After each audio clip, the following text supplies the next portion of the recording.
Welcome back to another episode of Tactical Crouch. This is episode number 194, the show where absolutely no one has been surprised by the Shanghai Dragons winning their fourth season of the Overwatch League now, and where we overreact and knee-jerk kick ourselves in the face to all the recent Overwatch 2 news. I'm sorry, I got us confused with Reddit there for a second, but yeah, we will be talking a little bit about what's going on with what's been happening in the past week, where Overwatch League is finished, guys, for the year. Playoffs is all done and dusted.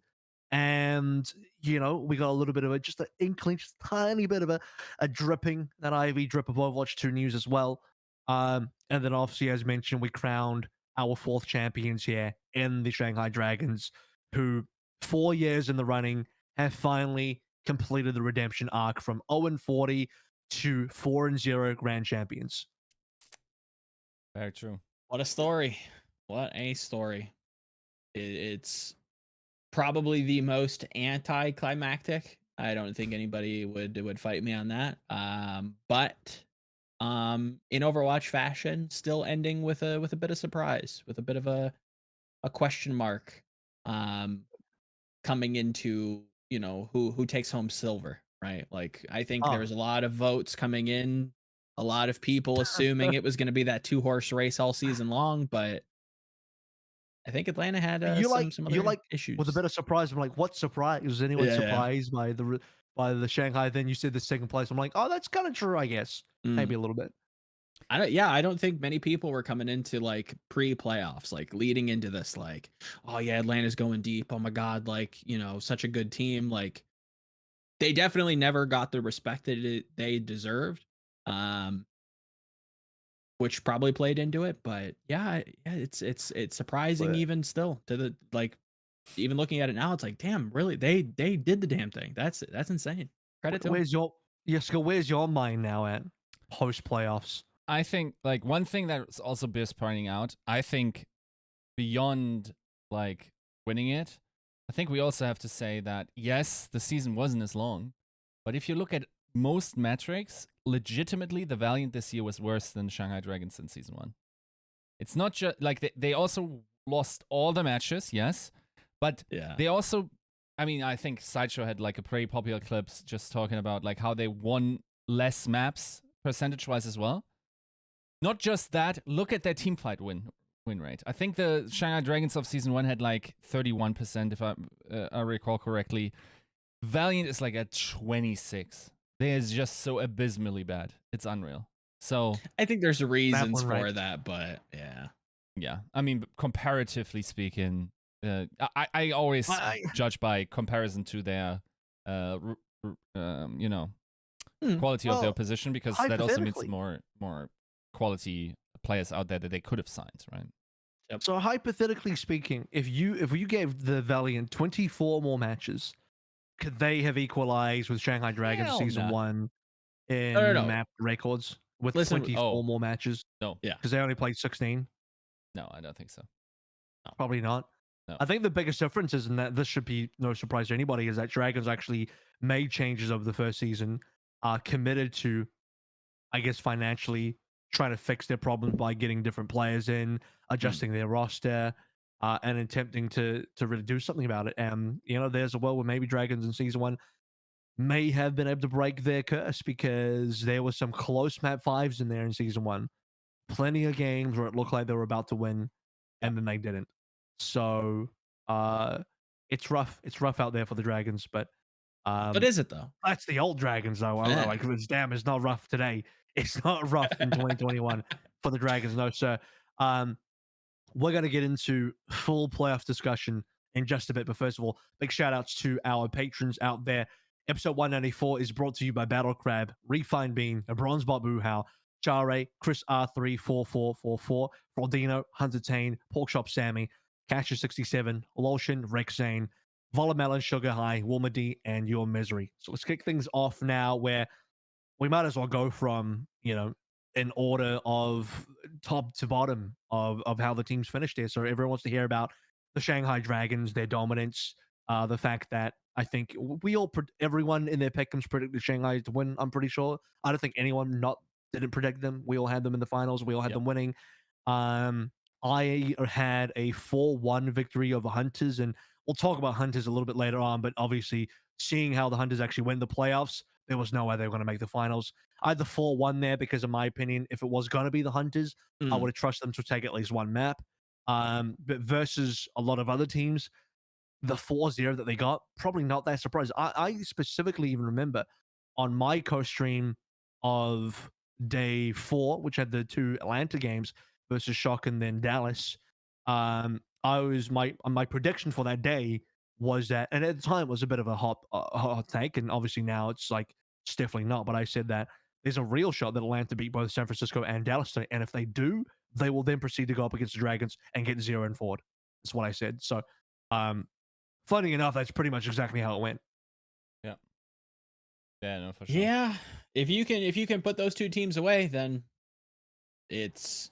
I think the big question would have been in the winner or the losers finals for Atlanta, which we'll get into. But yeah, Shanghai, just what a team. I think this is, if there's ever going to be, and we've talked about this in the show, like if there's ever going to be another we're special team, right? Like I think Runaway is a special team. I think, the shock of these last 2 years is a special team. I think this Dragons roster is probably the inheritance of that kind of title. This is not a team you just can go toe to toe with. This is not a team that you can just strategically match and just best them on things. Yeah. They are single-handedly one of the most oppressive and dominant forces, and the end of Overwatch. It's kind of insane. Yeah. What they've been able to do. Yeah, I think, like I was thinking, I don't think there was ever a better pound for pound roster in Overwatch history than the Shanghai Dragons. They're are definitely right up there. now. Yeah. They just have too much. Like, even if you thought like last season some of those players were lacking in some parts of the hero pool, most of them have just completely overcome Certainly that not issue. now. Like it's legitimately, like, maybe it's a problem of Overwatch just being so team dependent that every player just shines by virtue of being on the winningest team. But they legitimately every single player on that roster should have been Rollstar, or could have been, and Definitely in the argument to be. yeah, no, for sure. And I mean, you could have had some arguments like, does Legit, like last season, like Legit gone, Lucio one trick, or like even Izayaki not shining towards like the same as bright as other flex supports did. Now he's like a superstar flex support, right? Like Violet who, like the Jonak not really in comparison. That's Izayaki now, right? So, Yep. Yeah, I don't know. Like this team is just honestly different. They also did it over various metas. I think that the fact that they didn't perform as well in Countdown Cup doesn't necessarily mean that they couldn't play that meta. Just like, actually, in hindsight, honestly, I mean, that's the first time sandbagging has effectively worked to that degree. Like, you can't disagree with Moon's results now. They lost 2 maps all playoffs, bro. Like, like that thing just worked for them. And who knows? Like, this is the sad part of being stuck in one universe. I would have loved to just get an impression of what happens if they just keep the pedal on the metal during Countdown Cup, possibly win that, but then go into playoffs completely drained, and how that looks, right? You don't want to jeopardize the season win, like. No. So, I mean, in that masterclass of knowing one's team's limits, and I mean, all of that, it was just so incredibly impressive, and it looked so fucking easy for them. Yeah, it's I think exactly what everybody kind of pictured. It just utter and sheer dominance. 4-0, I think, is exactly the feeling you get from this. This wasn't close. This wasn't competitive. Yeah. And that's no kind of shade or discredit to Atlanta. An absolute stud of a team and performed admirably through this tournament. But that's a different beast. They are built differently.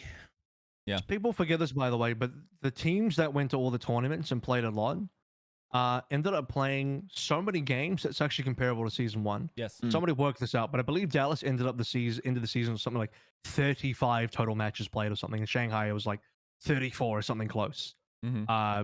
It was above 30. Let's just say it's above 30 and under 40, which is, it's more than double the matches played of teams that didn't go to Hawaii once, who would have just played the standard 16. So if you went to Hawaii and you played well and you wanted the best teams, you had double the amount of games to play and prep for.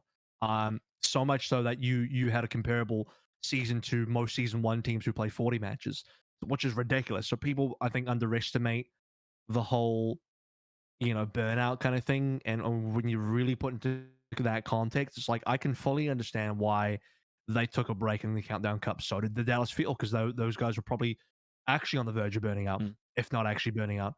And giving them an easier schedule, maybe not making Hawaii, give them a much better opportunity to ramp it up again for playoffs and practice for the playoffs and make sure that their end of the season wasn't jeopardized. And to that degree, I think both Dallas Fuel and Shanghai Dragons um, had great performances in the playoffs. And, we'll get to talk about Dallas Fuel in a bit more detail later on, but I don't think they could even be disappointed with their third place finish.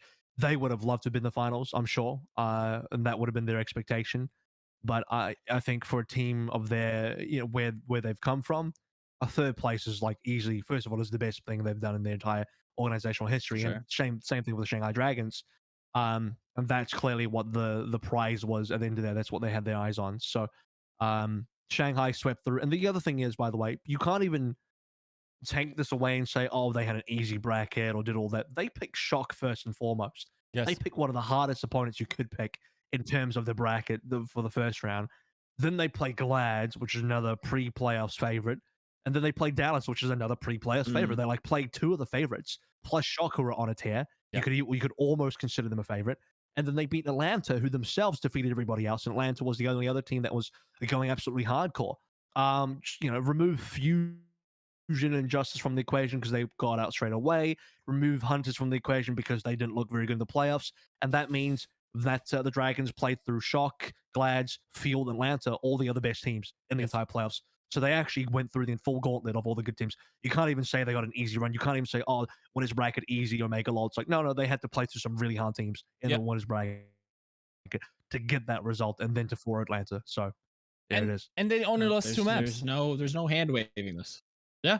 This is the most dominant playoff run in Overwatch League history. Most definitely. Yep. Like especially like with the context of the season. Like I think what did Shock get in 2019? What was the Shocks? Didn't they go they went down they to lost the match bracket. to Atlanta, but then they had a 0 map loss. Yeah, and then they just didn't lose a losers bracket. Right. I mean, yeah, Yeah. but So going I down to think loser that's bracket. the only comparison people will make. But then again, that's the thing, right? That you have to remind people that is like, well, hang on, they did lose a match, which Dragons did not. Yeah. So that's kind of checkmate right there. So Yeah. I agree, the most dominant team as far as playoffs goes in Overwatch League history. I think the one, I guess it's not surprising, but I think the mastermind of this all, I think Moon deserves a lot of credit. I know that we kind of talked about his strategic choice in picking Shock really early. I think that's brilliant. I think the way that he built his roster shows a lot of faith in his own ability to scout, but also puts like the foremost faith in the players that he's worked with. I think him and another person, or he and another coach, probably were like my 2 biggest inspirations for like the duckling theory, where it's like wherever this coach goes, like former players are bound to follow. You look at Fate, you look at Erster, you look at like all these players that kind of have traveled with him. It's shocking to me that like the Izzyaki that kind of, and hopefully my memory is correct here, that like was hyped and excited to come into season 1 but never played, did pretty middling in season 2, is now thought about as like one of, if not the best flex support in the world. Yeah. All under Moon's kind of not tutelage, but system, let's say. Yeah. That's it's impressive. I think that Krusty has his work cut out for him as like the coach of Overwatch, like the best, system, the best coach, the best strategical mind. I don't think it's clear cut anymore, to be honest. Yeah. I think Moon has a great argument. Well, Moon picked Krusty, and one of them won. True. Yeah, exactly. Yeah. Quite It's not literally. his forehead. It's not his forehead and clear cut as that. So I'll apologize for it's not as just directly. That means he's better, but I think Moon proved himself this year. I think there were a lot of people who doubted, who said we covered this last episode when we had the first day of matches where everyone was like, "Oh, why would Moon pick Shock? Like, what a throw pick! Like, why would you do this? Is such a stupid thing to do." And then you even had Joe here who disrespected and predicted Shock to win. I'll take my but L's. but I had faith. I knew that Moon would pull that through. Shanghai were going to be a team that I knew were going to be the easy favorites.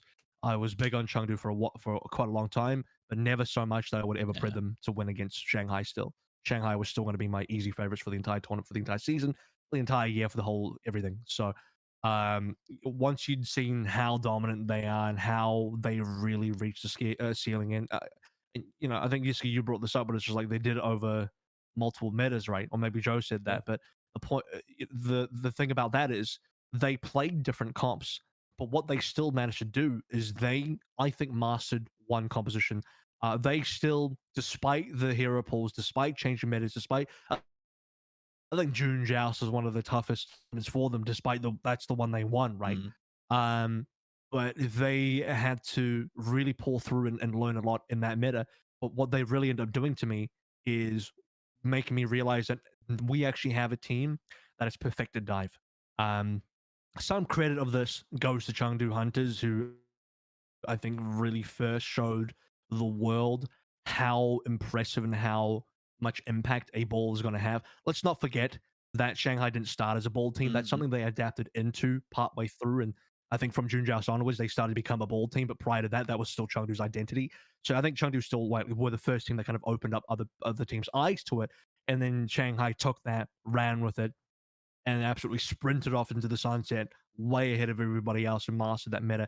And in a similar fashion to, I think we can really start to compare Shanghai to Shock now. Is Shock mastered Goats in season 2, and I think Shanghai have now mastered Dive to the point where you can't beat it. If you play your own Dive, it's worse than Shanghai's. If you play literally anything else, it gets taken apart by Shanghai's Dive. And the other thing is, we get to the end of Overwatch 1 where I think Dive is simply the strongest meta, the strongest composition in 2-2-2. Let's Sure, yeah. Qualify it in some cases. We'll bring context to it in 2-2-2 because obviously, as far as Goats goes, that the synergy in Goats was just too ridiculous. But as far as 2-2-2 goes, the most perfect way to play the game ends up being Dive, simply because if your team is that mechanically skilled and you are that coordinated, Dive gives you the highest flexibility in terms of how to move around the map and what you can do with your players, what your damage output can look like, and everything above D, all of the above, right? So, Shanghai having perfected that, having backed themselves with the correct meta read, like they're saying, this is what we believe is the best. We don't need to practice too much. They know they're not very good at Brawl. Gator says, you want a mirror rush? And they're like, no, it's just not, they don't have to. They know they don't have to. They know if they can just play dive, they will win by default.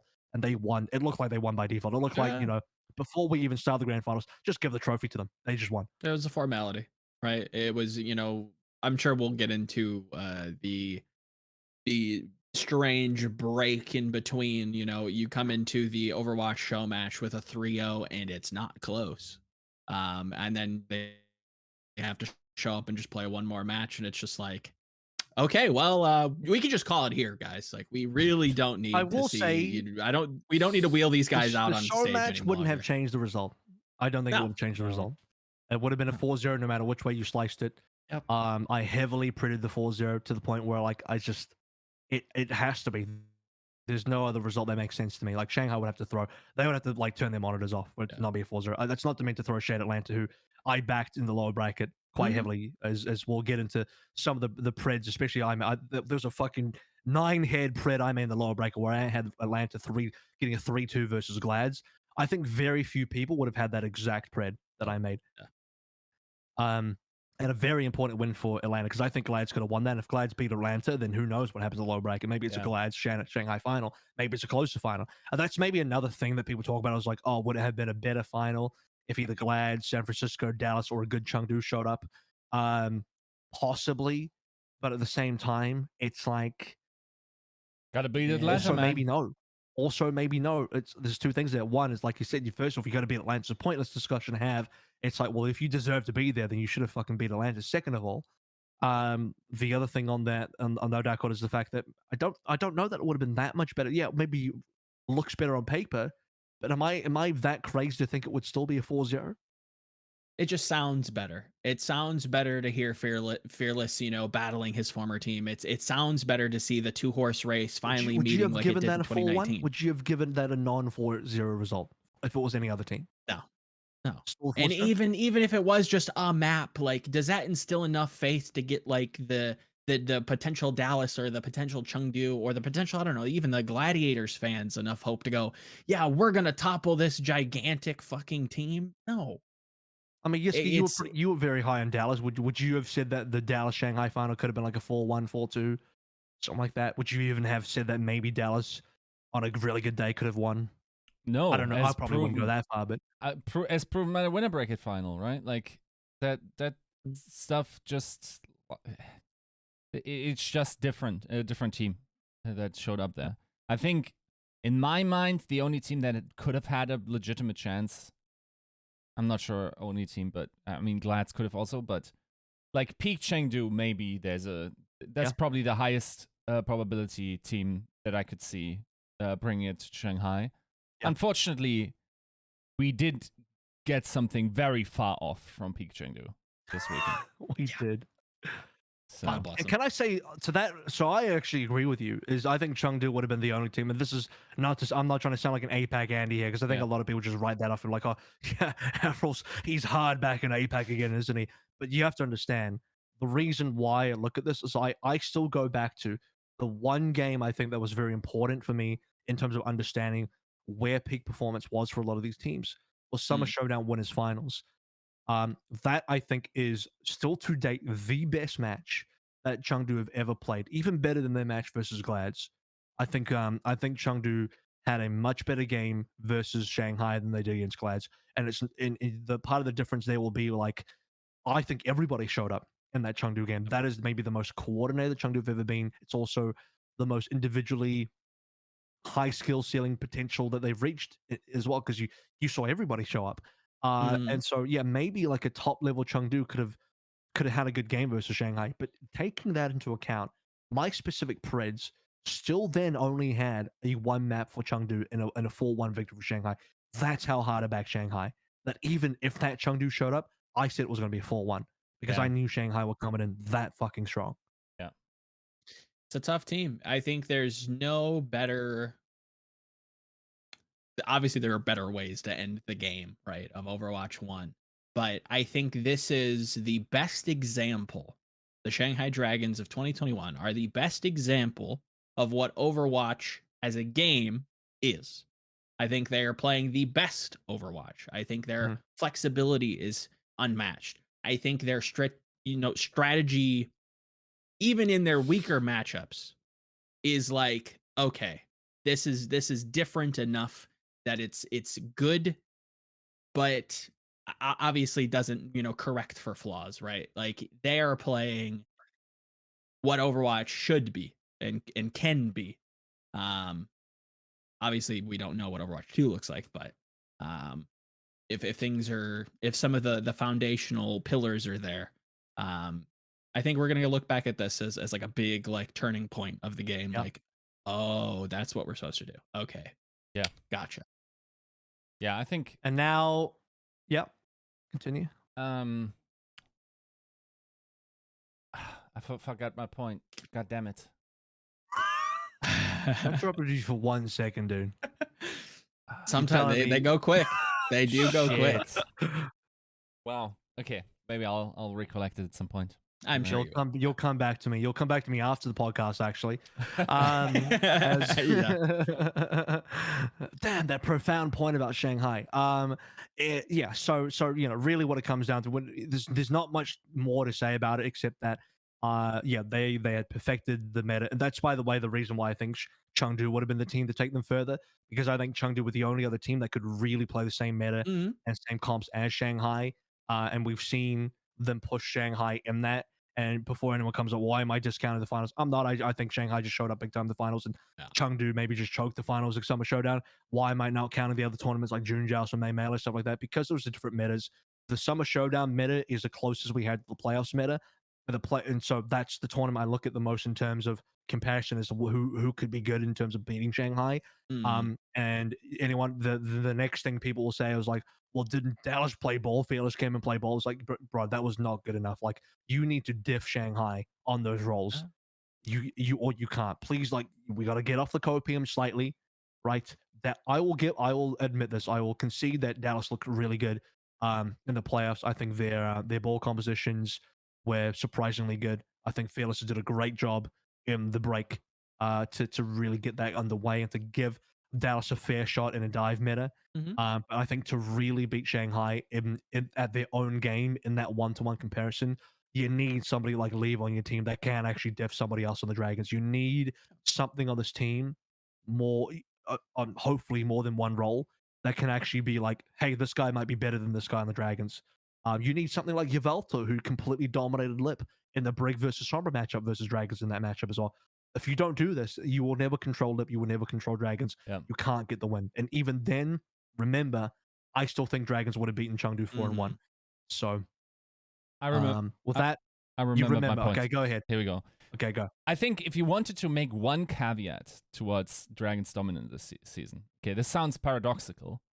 The caveat is this was the most competitive season and the most diverse season ever, and they were dominant. Now, of course, this sounds like a bonus to Chengdu. Like, wait, this is the best season in terms of like the widest talent pool across the league, and it's diverse. Like, if you win that, you're super good, right? Yes, but also the way it works is because it's so diverse and so many teams are so good, you cannot hard focus just on the Dragons. A team like Justice tried that. Like, for two stages, pretty much, they went like, let's play the thing that when we get to the final of the tournament, we can beat Shanghai. You know what happens then if you do that?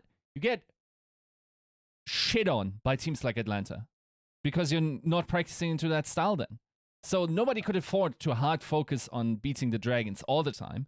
They need to focus on like playing their regional opposition or playing other styles. Now, Play your own game. yeah, I think during the press conference, Moon was actually pretty humble and said like, we felt like the meta helped us a great deal in terms of like what the playoff meta was, because they were that was playable for a lot of the maps, and excluding 2CP, where of course like you can shit the bed on one map type, it doesn't matter that much, right? It's dead anyways. Yeah. So like I think yeah, this is the only caveat where you could say, okay, like in previous seasons, if I'm playing goats, I can just look at Shock and just hard focus on Shock and beating them, or even like to a large degree in season 3, because there weren't individual styles to the nth degree. We only saw it like through the regional separation, right? Like because we didn't have those touching points due to the tournaments in Hawaii. So yeah, that's the one caveat where like there's a double-edged sword, or like two sides of the coin, of it being a very, very good season in terms of breadth of competition and metas diversity. And yeah, I think there's certainly metas that could have happened during the playoffs that would have made this more competitive as a tournament overall. Yeah, but then that would be, you'd start to get into the zone where like, well, it's just a meme patch, we get another Roadhog BS, and that to me would ruin competitiveness. That's actually anti-competitive. So in one hand, you'd be like, yeah, it's more competitive because the game's closer.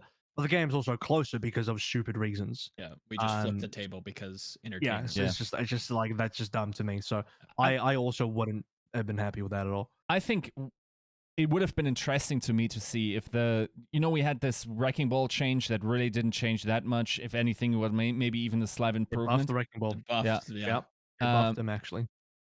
What if that was a little bit more of a heavy-handed nerf, and we actually can't feasibly play Winston dives all the time? Like, I would have liked to see I think that. it's more competitive, but like, does the I don't know.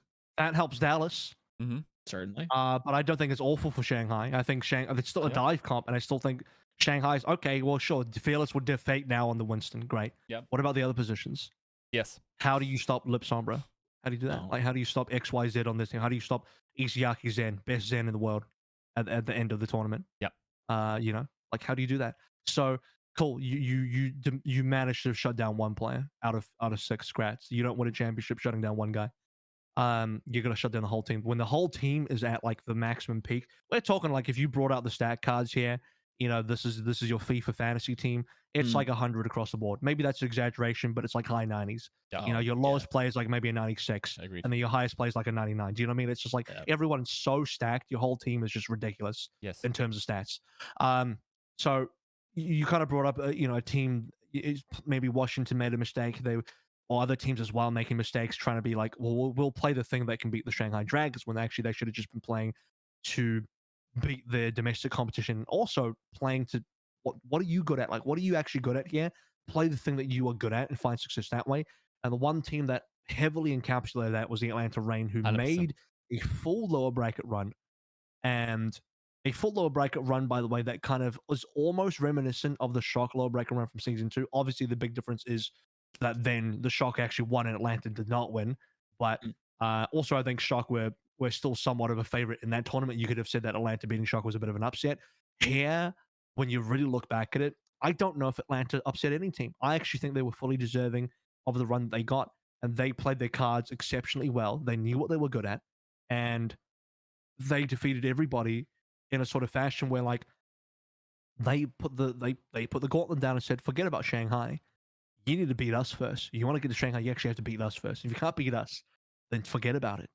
And they came in as this NA team, and this is my gut feeling about Atlanta had always been that when I watch their previous matches, when I watch how Atlanta functions as a team, and I know what they're good at and what they're not good at, they have a god-awful record versus APAC team. I believe they've never beaten Chengdu. They've never beaten Dragons. In fact, they have never taken a map off of Dragons, ever. There's zero, well, this season. This season, they've taken 0 maps off of Dragons.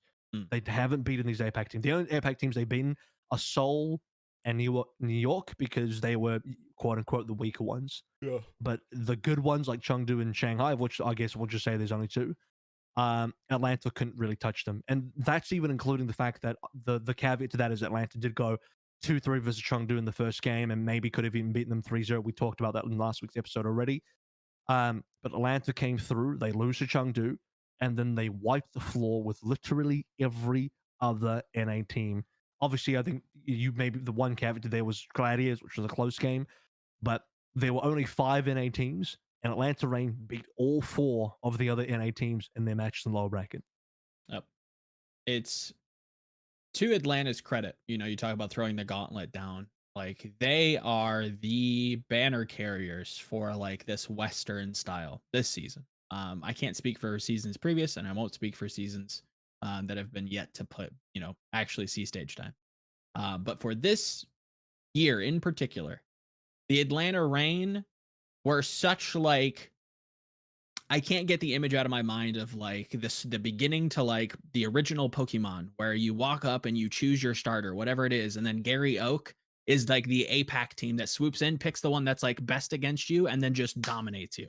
It just pounds you into the ground, right? Or it's supposed to. Obviously, that isn't the case because we're all like epic gamers, but like they're the most like fire team, and it's just APAC just happened to draw water, right? Like everything they threw at them. It's no surprise that you look at Gladiators. What are they really, really good at? What are they like the closest mirrors of? They're the most APAC Western team. And they're the only team to really kind of challenge them in that lower bracket run. Justice, I think, goes without saying. Gladiators being really difficult. Shock did not show up. Dallas kind of looked a little out of sorts, if I'm going to be honest. And then they play Dragons, who are just like the polar opposite. They are the foil to this style that Atlanta wants to run. And that's no shame or no discredit towards them. They had an amazing season, an amazing tournament. It's just styles sometimes are just drawn in a way that it doesn't matter. It doesn't matter how much you practice or try. It is just not going to work. It'll get you there. It's going to get you to that silver medal, that podium finish, but it's not going to win. Let me ask you this then, or let me open the floor for that question as well to Avril. What did the Dallas Fuel need in order to be able to beat the Shanghai Dragons in the upper bracket final or eventually? What did they need? They need a lot. I don't think there's just one thing.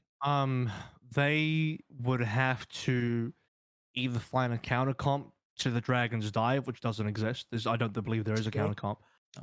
Or you would have to play a similar style and do that better than the Dragons, which I mean, there's no way. How else can you beat them?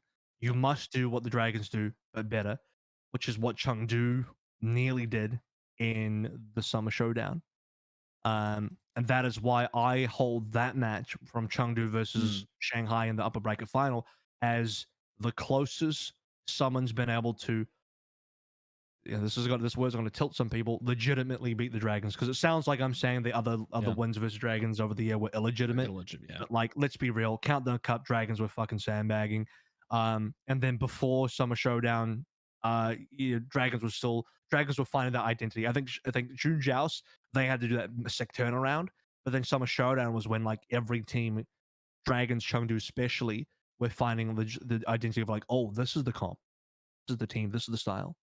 And then both the teams that had kind of mastered that style came on board. So yeah, to me, Fuel would have to really look at can we first of all, number one, can we play a ball dive Sombra Tracer? Because you do have Doha, and unfortunately, I think Doha's a great Sombra, just not as good as Lip. Yeah. And that's number one. I think Sparkle's has become a very good Tracer, but not as good as Flitter. Field absolutely not as good as Easy Arc in the Zen. Forget about it. Jexate, not even closely Jagon on the Brig. Forget about it. Hanbin and Void, very close, actually. I think Hanbin and Void are both great players. So that's one of your better options. And unfortunately, Dallas maybe got unlucky in the meta in this way, but Fearless versus Fate Ball, Fate is better on the ball. If it was Winston, you give that to Fearless. But Ball, give that one to Fate. To support that, like, you talk about counter comps. This is the most shallow team. If we go back, Dallas? Yes, like this is the most shallow team when it comes to like being able to throw different looks. Well, like they showed more. I would argue Dallas showed more looks than Dragons did, for better or worse, and that's because Dragons. Yes, because they have to. Well, Dragons don't have to show a lot of looks because they know they can just play the one comp and win. Exactly. And Dallas were forced to show more looks. Like, yeah, so you're not wrong there, but because they can't. That's the issue. Is like they have to, and they kind of try to, but they have like this woeful lack in a few different areas. One of the big ones is obviously like there's just a lack of hit scan that obviously other teams can lean on to.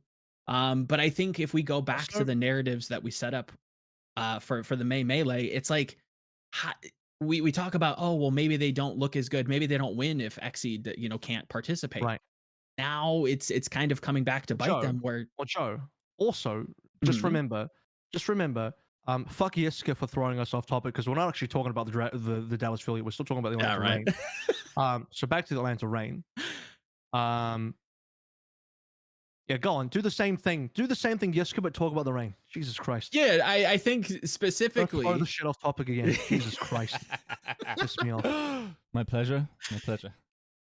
The one thing to kind of tie this back to Atlanta, I think the one thing that Atlanta did really well is not only leverage their style. Obviously, we can talk about how they're easily one of the most stylistic teams, probably in Overwatch 1's history. But they used what they had and that style as a vehicle to try to stop a lot of these dive looks, right? I think it's no surprise that Dallas had to lean a lot heavier onto the Doomfists, trying to support that with the double bubble, to try and break through this very eloquent macro strategy that Atlanta brought them. I thought that I think it was Gator in the post match, if memory serves, talked about how they wanted to either out tempo them or completely just, just cut the gearbox and just draw the game to like a dead stalemate and force them to kind of Yeah, just dive slow into the them. game down or out-tempo Yeah. them. I thought that was Yeah. quite clever what he said because Mm-hmm. as I was thinking about it, I was like, man, that's actually super true because Dallas and maybe next to Shanghai, the most tempo Mm-hmm. focused team in the entire league. Yes. And Yeah. being able to slow that down or prevent it by doing it yourself is huge because you throw Dallas off their game plan. I guess this is where we, eventually will transition from Atlanta into Dallas because they also played each other. Mm. But to really talk about before we get again heavily into Dallas, Atlanta's entire game to me was their success in lower bracket was Yeah. how they play up against NA teams. And this goes back to my specific thread of having Atlanta over Gladiators. And trust me, that was a hard thread to make Mm. because I knew that Gladiators were probably the stronger team overall as far as the meta goes, as far as the playoffs goes. But I knew specifically in that one matchup, Atlanta could beat them because of how Atlanta are. Now, this is one of those things where like if Atlanta and Glads don't play each other at all, and we just have a competition to see which one gets further in the tournament, I might put my money on Glads Yeah. as a team that's probably got a better read on the actual meta, plays dive, looks good on it. As a team that just won a tournament, has sick players in various roles like Kevster and Shu. We can talk about the whole like role star meme where Atlanta got 0 role stars and they beat all these other teams with heaps Right. of role Yeah. stars on them. And but the problem is you have to think about really specific stylistic matchups where okay, this team people I get where people are upset because I think there was a lot of maybe community confusion about how Atlanta won because the entire Mm. narrative, you have to remember the narrative for the Overwatch League and for this entire tournament was that, oh yeah, Atlanta, these like kind of memey villains who are actually not that good, but they like to upset other teams and all this kind of stuff. But the Shock are better, so it won't happen to us. And then it happened, and then all the Shock fans were like, well, it doesn't matter because Dallas Fuel's going to 3-0 you guys, and it doesn't matter. And then Dallas Fuel lost again, and similarly, they're very confused. They're like, well, Yeah. how did it happen to us? We're the better team. The storyline was that we were meant to go to the finals. We're the stronger team here. And while I agree, I think Dallas would have had a better matchup versus Shanghai in terms of being the stronger team in that regard. That doesn't mean you win this particular matchup. And I think people have to think about how very specific individual matchups work. And you forget that Rain are the best team at the Mm. Rhine, Diva, BAP, Lucio, Brawl. I left the DPS out there because those can be interchangeable. Sim is usually the one you put in. Mm. Sim May. They are the best at that. They are simply the best team in the world at how they do that composition. And that composition is very good at taking down other NA teams, especially NA teams like Shock, who also want to mirror because Shock are like, we're pretty good at this. We can play this comp too. Mm. They're good at taking down Dallas, who Dallas, for the most part, want to mirror. And if Dallas don't want to mirror, guess what? They're not good enough at the dive to do what Shanghai did to Atlanta. They're not even good enough at the dive to do what Los Angeles Gladiators did to Atlanta, because I think Glads are the better dive team than Fuel as well. So Fuel ended up playing zombie comp with Lucio Mori. I'm like, this comp is not good into Brawl at all. So there it is. Yeah. Same with Washington. Washington tried to do that shit versus Atlanta. It's not going to happen. You won't That's win doing that. the pilots of that are where I attack that the most. But I agree. Like, it's no surprise to me that the two most stylistic teams are the ones that end the game. Quite literally. Overwatch 1's done. And you have two of the most like definitively colored teams where it's like Shanghai Dragons is whatever color you want to give them, whatever subjective Crayola, hex color you want to give them. Atlanta's that foil. It is that is how this game was always going to be meant to be played. Well, I guess if anything, you don't want to color. You want to be able to do everything. That's like the perfect Overwatch. And I think Shanghai's the closest to that. But even then, like, they can't help but have some pigmentation. They can't help but I have don't know that you want to do everything. I think you get more success in this game by mastering a comp and learning your counters. I would agree yeah. when it comes to like what's possible. But I think like the perfect, like the unbeatable, the machine, the whatever you want to call it, the perfect game of Overwatch is probably Oh, you're interchangeably. talking about like what is the true min max of all Overwatch? I guess Yes. then you are the team Yeah. that is the best at every single composition that exists. Yes. But what Then is sure, but in realistically reality? speaking, that won't ever happen. So Yes, you exactly. only realistically be like a full mastery on one composition and then be good at other things, but you're mastered one. And Atlanta and Dragons are the teams that Mhm. mastered their respective comps. Yep. Which is why they got the success. Agree. Final thoughts on Atlanta, Yiska, before we move on to Dallas Fuel for real. I think in general, I feel like this is a big W for the system that Sephi created or Brad created this season. Mhm. So one of his ideas this season was have a tight 7-man roster and not have the instabilities inside the team, like wanting everyone to play and whatnot, and like having to mix and maintenance stuff, and that kept them pretty tight throughout the traveling and everything. They even were able to compensate for some unfortunate circumstances with Pelican and whatnot. Then we look at the sort of mentality matching that they went with, trying to find players that just like super heavy into the grind and building a team around that and having shared goals. I mean, like this team, honestly, it was pretty underappreciated, probably also due to its reputation. But like, this is a team that went to Hawaii 4 out of the 5 times it could have, right? Yeah. And went to the grand finals. Yep. Right? That like this is a top 3 team in 2021. Mhm. And it's probably the 3rd best team behind Dallas Fuel and Shanghai Dragons. And it should probably be mentioned in the same breath as the Dallas Fuel as well. Right? Yep. So, I mean, I think a lot of people will still not give Brad credit for what he created here. But, I mean, look at the profile of that team. We have 0 role stars on that team, and he created a runner-up team 4 to 5 Hawaii situations. Like, at what point are you going to say this is a coaching effort? Is that not the usual conclusion you guys come to? Team not stacked on every position, therefore, good coaches elevate teams beyond ability to punch high. This is team with not best player on each position, actually 0 best players on each position, punched above weight, 0 role stars, 4 out of 5 Hawaii. What gives? What kind of excuses are you going to come up with in order to deny Brad his laurels? I think people like to overestimate, maybe the right word here. Overcredit. There we go. People like to overcredit the importance of winning a tournament during the 4 tournament cycles, and they like to undercredit or underestimate a team simply because they didn't win. And people, logic. and there's still, and this pisses me off to this day, and will continue to piss me off until the end of time. People are like, well, yeah, well, Leave doesn't deserve the MVP because he didn't win the tournament. It's like, bro, if Shu didn't clutch up in that one moment, Chengdu probably win the tournament. Yeah. The difference of like who won that tournament came down to like one moment. Yes.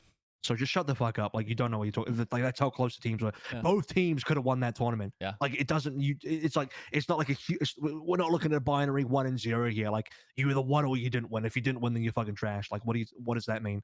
Like, and I think Atlanta getting 2nd place and beating everyone else is like the ultimate fuck you to that logic, because it's like, because people. This is the other reason why people underestimate Atlanta.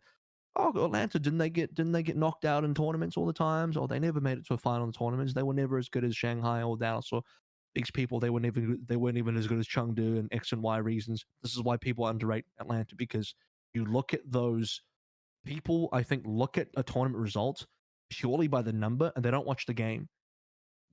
Obviously they do watch the game. It doesn't feel like they do, but they probably do watch the game, but they don't factor in the actual context of what happened in the game. They just looked at the number, and the number says 1. Oh, this team won. Okay, and the 0 for okay, they lost, so this is 0.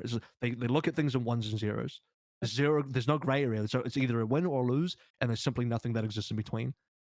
When in fact, what you should be looking at is what does exist in between. Yeah. Because what existed in between for Gladiators and Chengdu was Gladiators got the 1 and Chengdu got the 0.9 in there. It's not a fucking 0. It was so close. Yes. Right? That's how you should be looking at things. And if you actually looked at it that way, you would not have underestimated the Atlanta Reign. Yeah.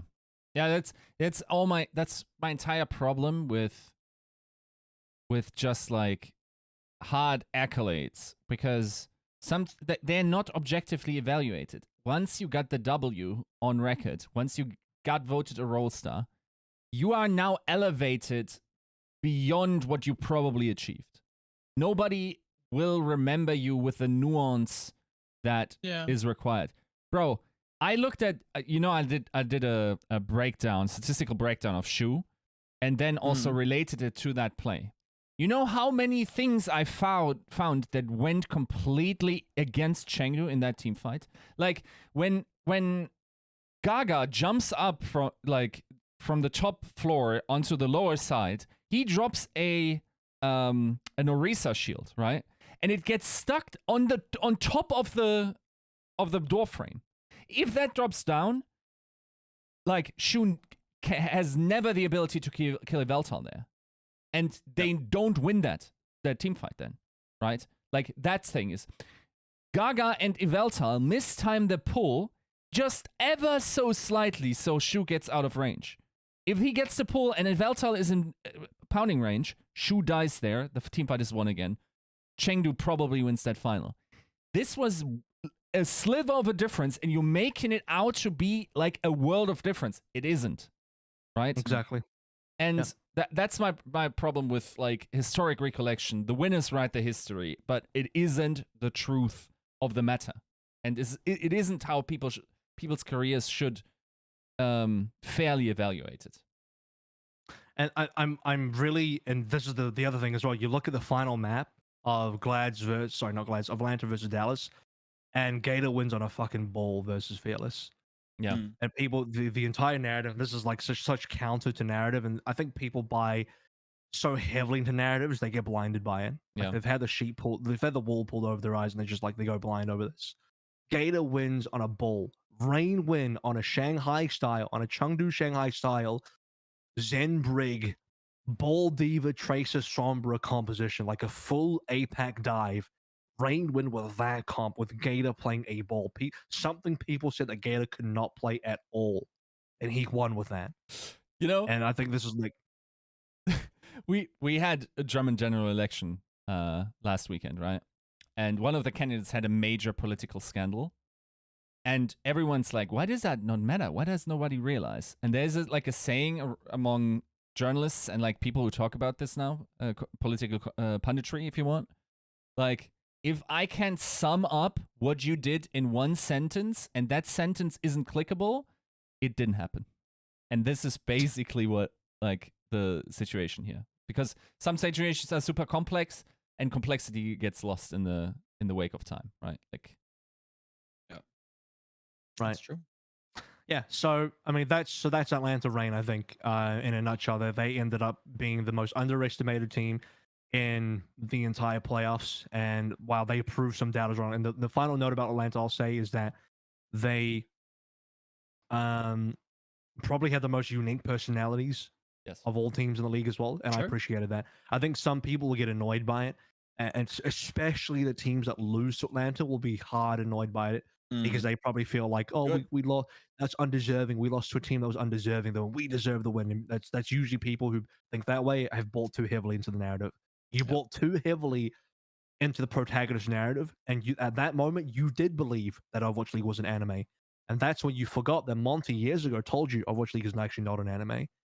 The teams that win are the better teams. And that's what he really meant at the end of the day. Is like, you bought too heavily into the anime narrative, and you got punished by it. It is nuts. Like, you remember when Lip had that moment that was clipped like on broadcast where he cursed out the opponent? There was immediately like Reddit threads talking about how Shanghai isn't likable, and you can see that in whatever happened in Lip's comment there. It's like they're so delusional about what competition is. I'm not saying that comment was fine or should ever be said, but like, if you believe that this type of behavior only extends to Shanghai, bro, I got hella fridges to sell to you. Like, I don't know. It's I don't know if you said fridges or bridges, but I think both could be hard sells. True. Right. Depending. I mean, fridges might be slightly easier, yeah, but Yeah. yes. yeah. It's I mean, what can you do? It's Yeah. It is a lot of it is stories, and you can only ever tell the stories as accurate. And the best you can do is almost use like the mechanism by which it's simplified and clickbait if you want the hell out of what is actually complex, right? That's the best service you can do of that storyline. But at the same, Yeah. which we did to So- a degree by being outraged about this fact right now. But Yeah. sad. End of the day, I think full credit to Atlanta. They did what they were best at. They got into the heads of their opponents as well. And that's the other thing is like they had so little pressure on them because people expected so little of them. Yeah. You can imagine the pressure on teams like Fuel and Dragons and everybody else, even Chengdu to a lot of degree. The pressure of having the MVP on your team, like that added up, and that probably crumbled for some teams. But Atlanta, Gator with his whole like, yeah, we're just a for fun team playing in a for fun tournament. Even though that like it's, I think on a if you want to really break that down to where the truth is, it's definitely not true. They're still competitors. They want to win, and obviously it's the fucking Overwatch League playoffs. It's not a for fun tournament, but the mentality behind it is we're carefree. We don't have any pressure on us. We know we're good. We back ourselves. The pressure's on everybody else to beat us. And the deeper they go in the lower bracket, the higher the pressure is on everybody else. Speaking of which, Dallas Field came in very high pressured. And there's a lot of this is the protagonist narrative. I'm not even saying that it's not even Dallas's fault. This is, I think, the fan narrative that ends up being really high pressure. But Dallas have first and foremost have done a lot this season. You have to look at it positively, like to the team in terms of the distance they made. I think they've performed immaculately, especially considering where preseason rankings were, where people's expectations were, where even their own fan base's expectations were. Because based on the last 3 years, I mean, the expectations are pretty low. Dallas came in as I would say as one of the clear favorites for the playoffs for a good reason. If we were to give the benefit of the doubt to the Shanghai Dragons, being that them sandbagging and Countdown Cup isn't going to negatively affect their players' run, I would have extended the same olive branch to Dallas Field, and I did extend that same olive branch. I gave them the benefit of the doubt. And Dallas Field came in, as I said previously, very surprisingly good, like pleasantly surprised by how much they had adapted, how much they'd actually played. And as I said to you, Joe, I think Dallas Field probably played more comps than Shanghai Dragons did, probably out of necessity, like you mentioned. But Dallas even being able to do that was something that I didn't think they would be able to do several months ago because they couldn't show that they could do that at all. So Dallas had, I think it was the defeating Chengdu first and foremost was super impressive. And then you saw the Shanghai game and you started to realize, hang on, maybe Shanghai is still just a step above. Yeah. That's going to be a difficult comparison for any team, I think, moving forward. Even like this is going to be our Jordan, LeBron. This is going to be any kind of great comparison. I think that is going to come through camp Shanghai Dragons of 2021, right? And that's no discredit to teams like Atlanta, teams like Dallas, Glads, any team of that caliber in the future. But what happened with Dallas, like I mentioned previously, like we've talked about that, we kind of established, like it's a blessing and a curse, right? You might not have the Dallas Fuel in the position that there are today if the dominoes didn't fall the way that they did. Maybe they aren't here. Maybe they never find out that, the zombie comp, whatever, we're calling it these days, is something they can pilot really well. It's that butterfly effect that I think brought them here, but ultimately kind of curses them against some of these extremely stylistic teams that can leverage their weaknesses against them, right? Like, they have to be able to pull out these creative looks, and credit to them, credit to Rush, coach of the year. All like that makes a lot of sense. You see that throughout his history as a coach, right? You go back to Element Mystic. Obviously, it's with the same people, pretty much. But this is an impressive team that did a lot in the face of extreme circumstance. And it might have just been because of that extreme circumstance that they were even here today. And I think that's extremely special. And I think the fans, while I think they're a little overboard with recognizing that, I think it is very recognizable and impressive. Like, yeah, I can go on and say, yeah, well, I didn't like the Doomfist, I didn't like the Zarya double bubble. It's a disservice to like what this team really did. And the I don't know, the general feeling around this team. It was fun to root for them. They were a fun team to watch. Mhm. This is great for the Dallas franchise. And yeah, there's no loss here. That this is not like a bad season for Dallas in the slightest just because they got third, right? Like it's such a miraculous win. I don't think anybody, like you said, like I don't think anybody in the preseason was kind of calling this stuff. Especially again, like think of the preseason like APAC tournament where Dallas come out and they can't play ball worth a shit. And then the next game, they're like, all right, Well, let's play I think Lucio they can Moira. play Tracer. They actually, I don't think Ball was actually a thing for the preseason. Tracer was the big question for Dallas Yeah, back then. that definitely was I think improved. one of the biggest stories of Dallas is how they fixed their problems, because this is still the Mhm. team that, despite being a top team, had to overcome a lot of difficulties to get there, Mhm. because they didn't have a Star Tracer player at the start of the year. They didn't have a hit Yeah. scan at the Yep. start of the year. And thankfully for them, let's be very clear about it. Dallas got also very fortunate in the meta as well, because Yeah. hit scan never ended up being a significant part of the meta. Yeah. Some teams tried to force it. I think the best we saw at a hit scan was Tracer Ash, and that was mostly played in melee, and Dallas still got away with never doing that. So that's and unfortunately that means they never got to use Pine. So Paul Pine didn't play a single game this Yeah. entire season. But hey, neither did Poco, but that was maybe different reasons. Yeah, I think Dallas had to overcome a ton of adversity. Yep. And that's wholesome. It's what people kind of are looking for. I think that's what this community really attaches itself to, for better or for worse. And yeah, I don't know. I'm not sad when I look at the Dallas feel here. I think they can wear that bronze medal very proudly. They did a hell of a job. And while it may suck now, I think that this is going to be a big. I think when we hear the 2042 memoirs of Sparkle in the Overwatch League, I think this is going to be a match that maybe he reflects fondly on. Like, we can do this. Maybe we questioned ourselves before. Maybe we doubted Rush and talking about the Dallas meta. But it's all true because of this season and our performance here. Yeah, just some closing thoughts. Where are you on Dallas, Yiska? I mean, I will say like, Oh, your voice has changed. Did you bump it? your Go XLR? no. Like all shouldn't. echoey now. Your voice is like hard echoey. Yeah, you got the Robo filter on. Is it gone now? No. I don't You're understand. you're sounding a bit like this for some reason. Why? Impersonation. That's really It funny. makes you sound no like Yiska. sense. Wait, give me a So sec. while you figure that out, while you fix your problems, Yiska, let's talk about let's talk about the fact that the Dallas Atlanta game that was very interesting in terms of the fact that one of the really interesting adaptations that Dallas made over the course of this playoffs was Sparkle Doomfist. And I guess I shouldn't be surprised by that, because that's always been part of his kit. That's always been, I think, his signature hero has been the Doom. And he showed exactly why it was going to be good, especially versus teams like the Washington Justice.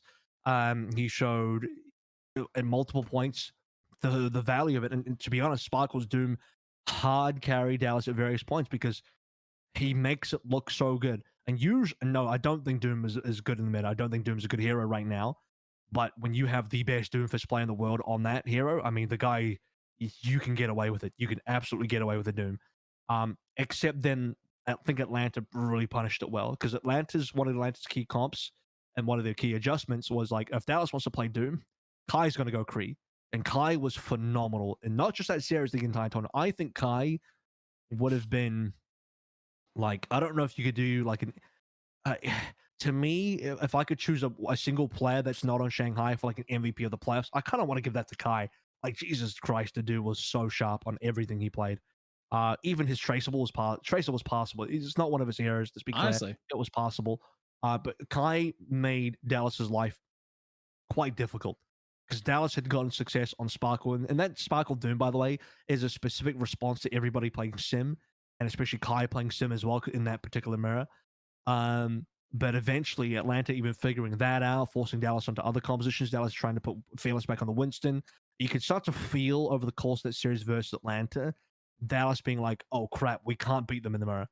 yep. Oh crap, Just- like the zombie comp's not working either. What's left? What do we gotta?" Rushes like going down the checklist, like, "Oh, well, I guess we play Winston now." And then that kind of doesn't work either, and it's just like, oh shit, it's just we're running out of options. Big And time. credit to him, right? Credit to Rush and that coaching staff having the laundry list of anything and everything. Like, as much as this is going to like seem like Dallas or like a comment to disrespect Dallas, it's really not. It just, this is what I feel when I recollect that match. It felt Mhm. like they were just like winging spaghetti and meatballs at the wall, literally throwing everything, quite literally, and the kitchen sink at the Atlanta Reign, and it just, nothing stuck. Everything they were doing double bubble. They were trying to give, a fearless comfort picks. They were trying to give all the resources of Sparkle to make the Doomfist work. They were even trying to run a little bit of, rush into Atlanta. You look at Control, you look at Hanamura for a good chunk of it. And it just wasn't there. To be fair, Dallas did win Control, and they Yep. won it heavily off the back of Sparkle Doomfist. Yep. Like, I think without Sparkle Doomfist on Control, it's not even close. That is, by the way, also I think one of Doomfist's best maps for Sparkle to get value on, especially the Control Center. Do I work now? Where's Yiska's mic at? There we go. Well, I don't know what you did to break it, and I don't know what you did to fix it, but well done. So it's fixed now, right? Yeah, I don't know. Voice mod sometimes switches it. Turns on. Yeah. Yeah. So for Dallas, I think in general, like, it's so I will say I have a soft spot for Dallas, generally speaking, because they were very professional across the season, giving interviews and whatnot. Were one of the most, like, honestly, like if every team was as media focused and allowed as much access, or rather like Envy is smart. time. Yeah, Envy are great for that. Yeah, right. Like it's not just me who got a ton of interviews out of them. I mean, I'm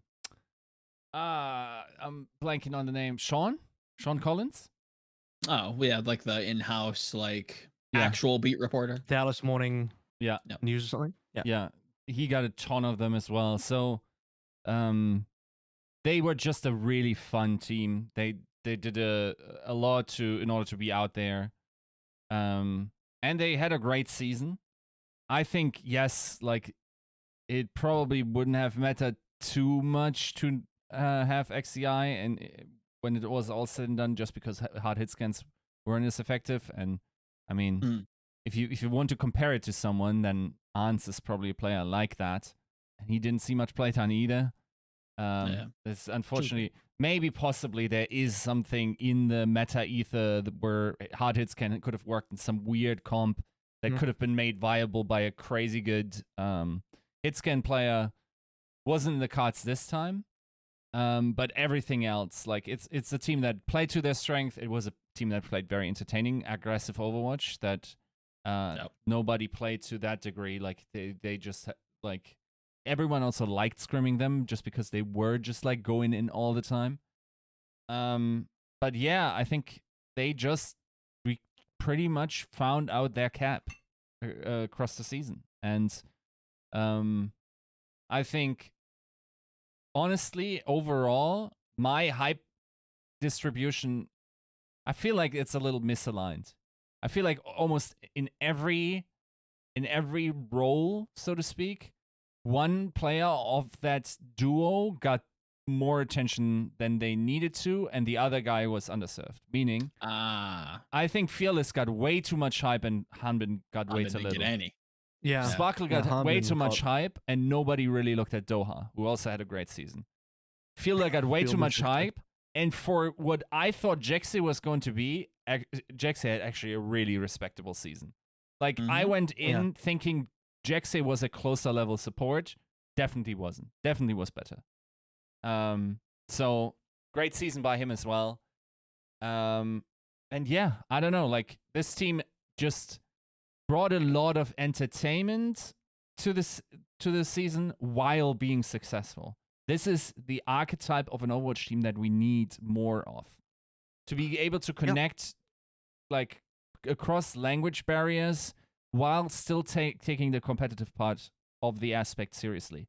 If every team operated like the Dallas Fuel, this esport would be way bigger than it is. And Dallas Fuel, I think they're the most likable team. They're the most marketable team. Shout outs for Sparkle for getting the Dennis Walker Award. Yes. And they're the team that, you know, you want to root for these guys. They do feel like protagonists, like for real. And which is also, I think, why the Atlanta loss is so painful, because you have the literal protagonist team versus the literal villain team. Yeah. And not only that, but the protagonist team is like the most wholesome, likable team, and the villain team is, for better or worse to a lot of people, like one of the more unlikable teams because they're so villainous. Yeah. Right? It's like you don't want to root for the villains. And that's why, you know, it's for Dallas Fuel, like, yeah, maybe this is their Infinity War movie, and maybe next year can be their in-game movie. I don't know, but right now, like, yeah, I guess Atlanta won. I guess Atlanta are the Thanos, and they won now. To them being defeated by Shanghai Dragons, which is just Galactus or some shit. I don't know. But Dallas Fuel, I think the key question for a lot of fans would be like, well, what went wrong? Like, why did Dallas lose? Why were Dallas not the best team either of the entire year to win the grand finals, or why did they not even make the grand final, and how do they even lose to Atlanta? And I think it just comes back down to, you played up against the two teams that had the greatest mastery over their respective compositions and styles. And Dallas, in a way, almost when I looked at this playoffs, spread themselves very thin. As Joe, again, that you were saying, they played so many comps out of necessity. I don't know how you felt, but I don't know if I felt like they were masters of any of it. I think the one time I feel like Dallas Fuel were masters of a meta was in June Joust when they first debuted the zombie comp, but then somehow Shanghai beat that anyway with their ball. So even Dallas's most successful meta and their most successful comp, they still lost that final. So Dallas, to me, were I think almost the team that kind of became jack of all trades, master of none by the time we got to the end of the season. I think if we were going to give Dallas like a style grade or to comment on their style, their biggest flaw probably isn't hit scan, specifically, more so that they do not know how to play slow. They have one speed.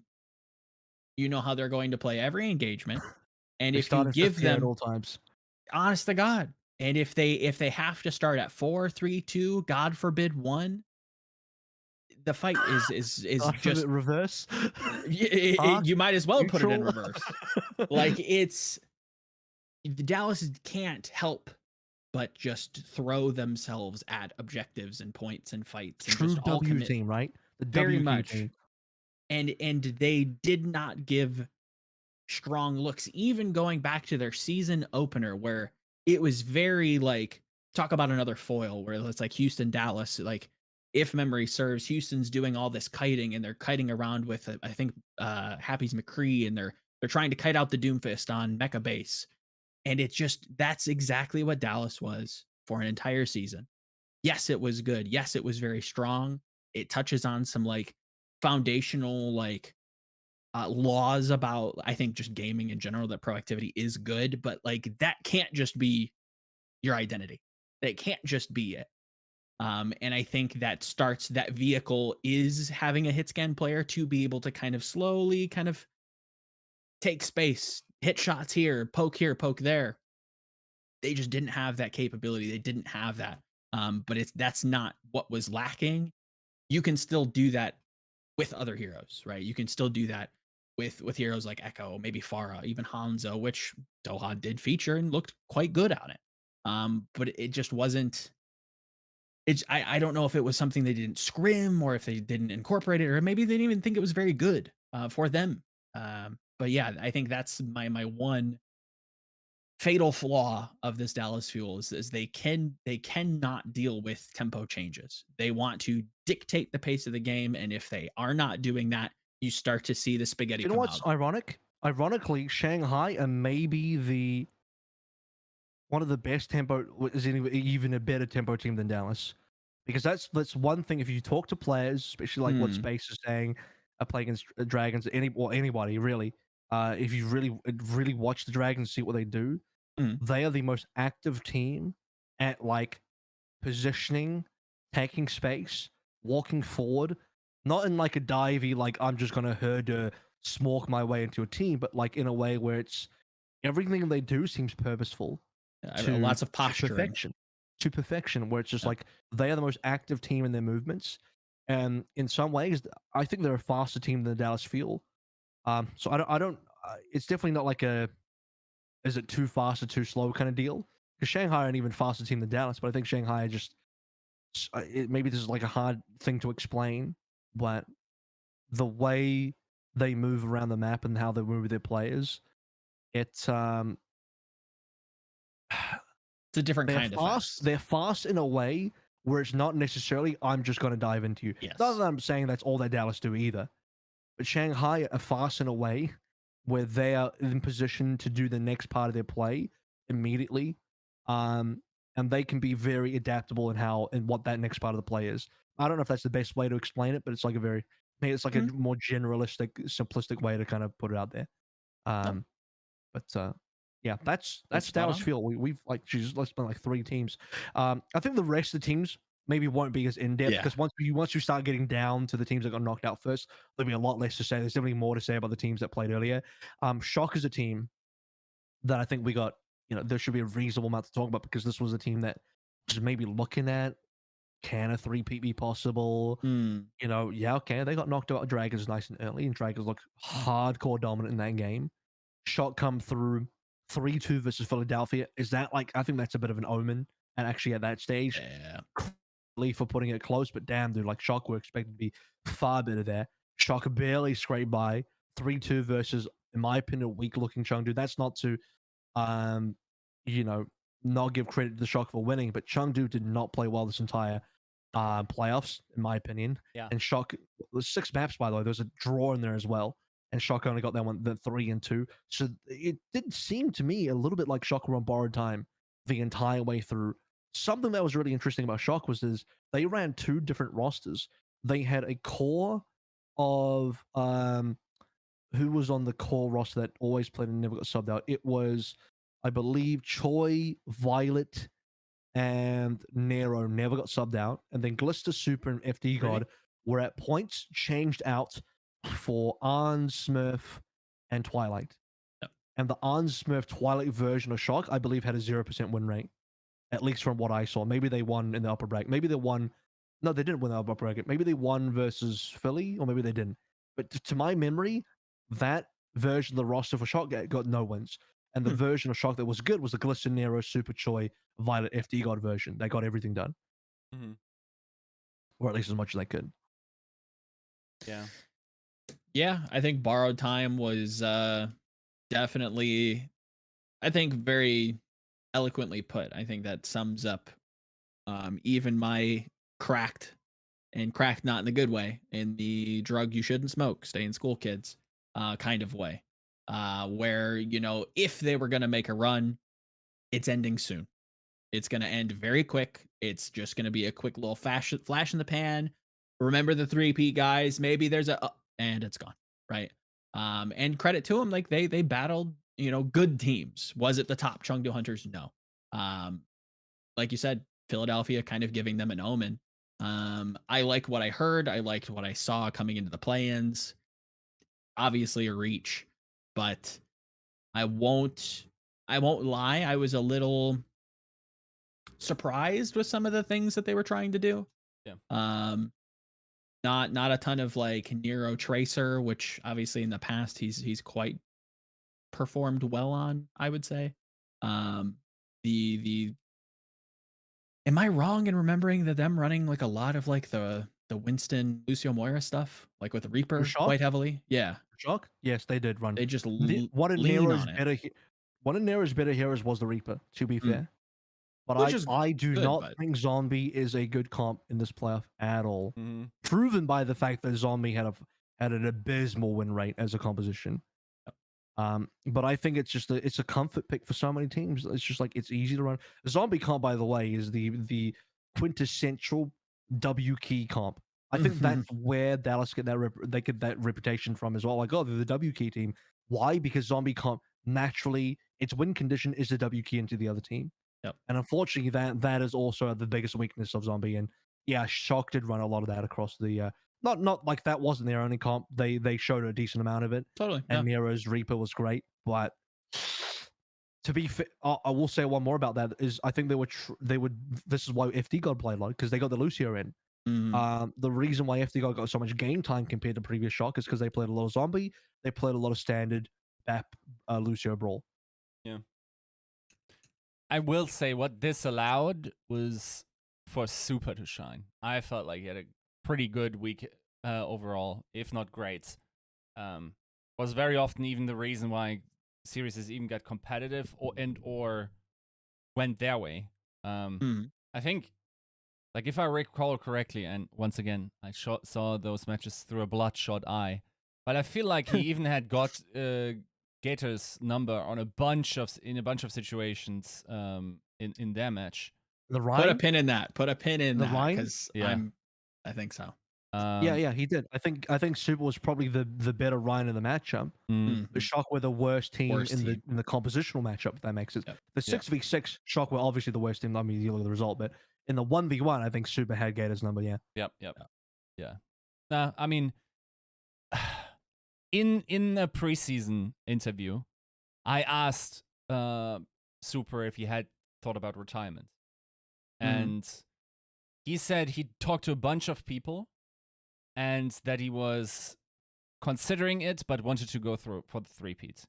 And I will say, like, I'm not sure what he's going for. Like, maybe Overwatch 2 has changed his, or this season has switched his idea of what he wants to continue doing with his career. I think it would be a good opportunity as well to just be an Overwatch 2 streamer, for instance. But generally speaking, if this was the last matches we saw of Super, I think he went out with his head held high. And honestly, with a top performance, at least on Ryan, that he doesn't have to be ashamed of at all. Actually, just he was one of the guys that definitely performed that week. You saw his tweet, right? His final tweet after they lost was, I really gave it all my all, and I believe it. It looked like Ryan, he put it all out there on every single hero he played. And people are like, well, why is Super in playing the Winston when that's normally Smurf's hero? Well, remember, Shock were playing a lot of Zombie as well, and Winston is the key tank in that Zombie comp. And so Super was there to be flexible to play both Zombie comp and then also the Ryan. Because if you got Super and FD got at the same time to play specifically those two comps. Yep. Yeah. And there's always going to be that map where it's just like, well, he only played Winston. So if you're only going to play Winston, then why not just run Smurf? Well, obviously you want to have the option. option. You want to have the option to then run the other things.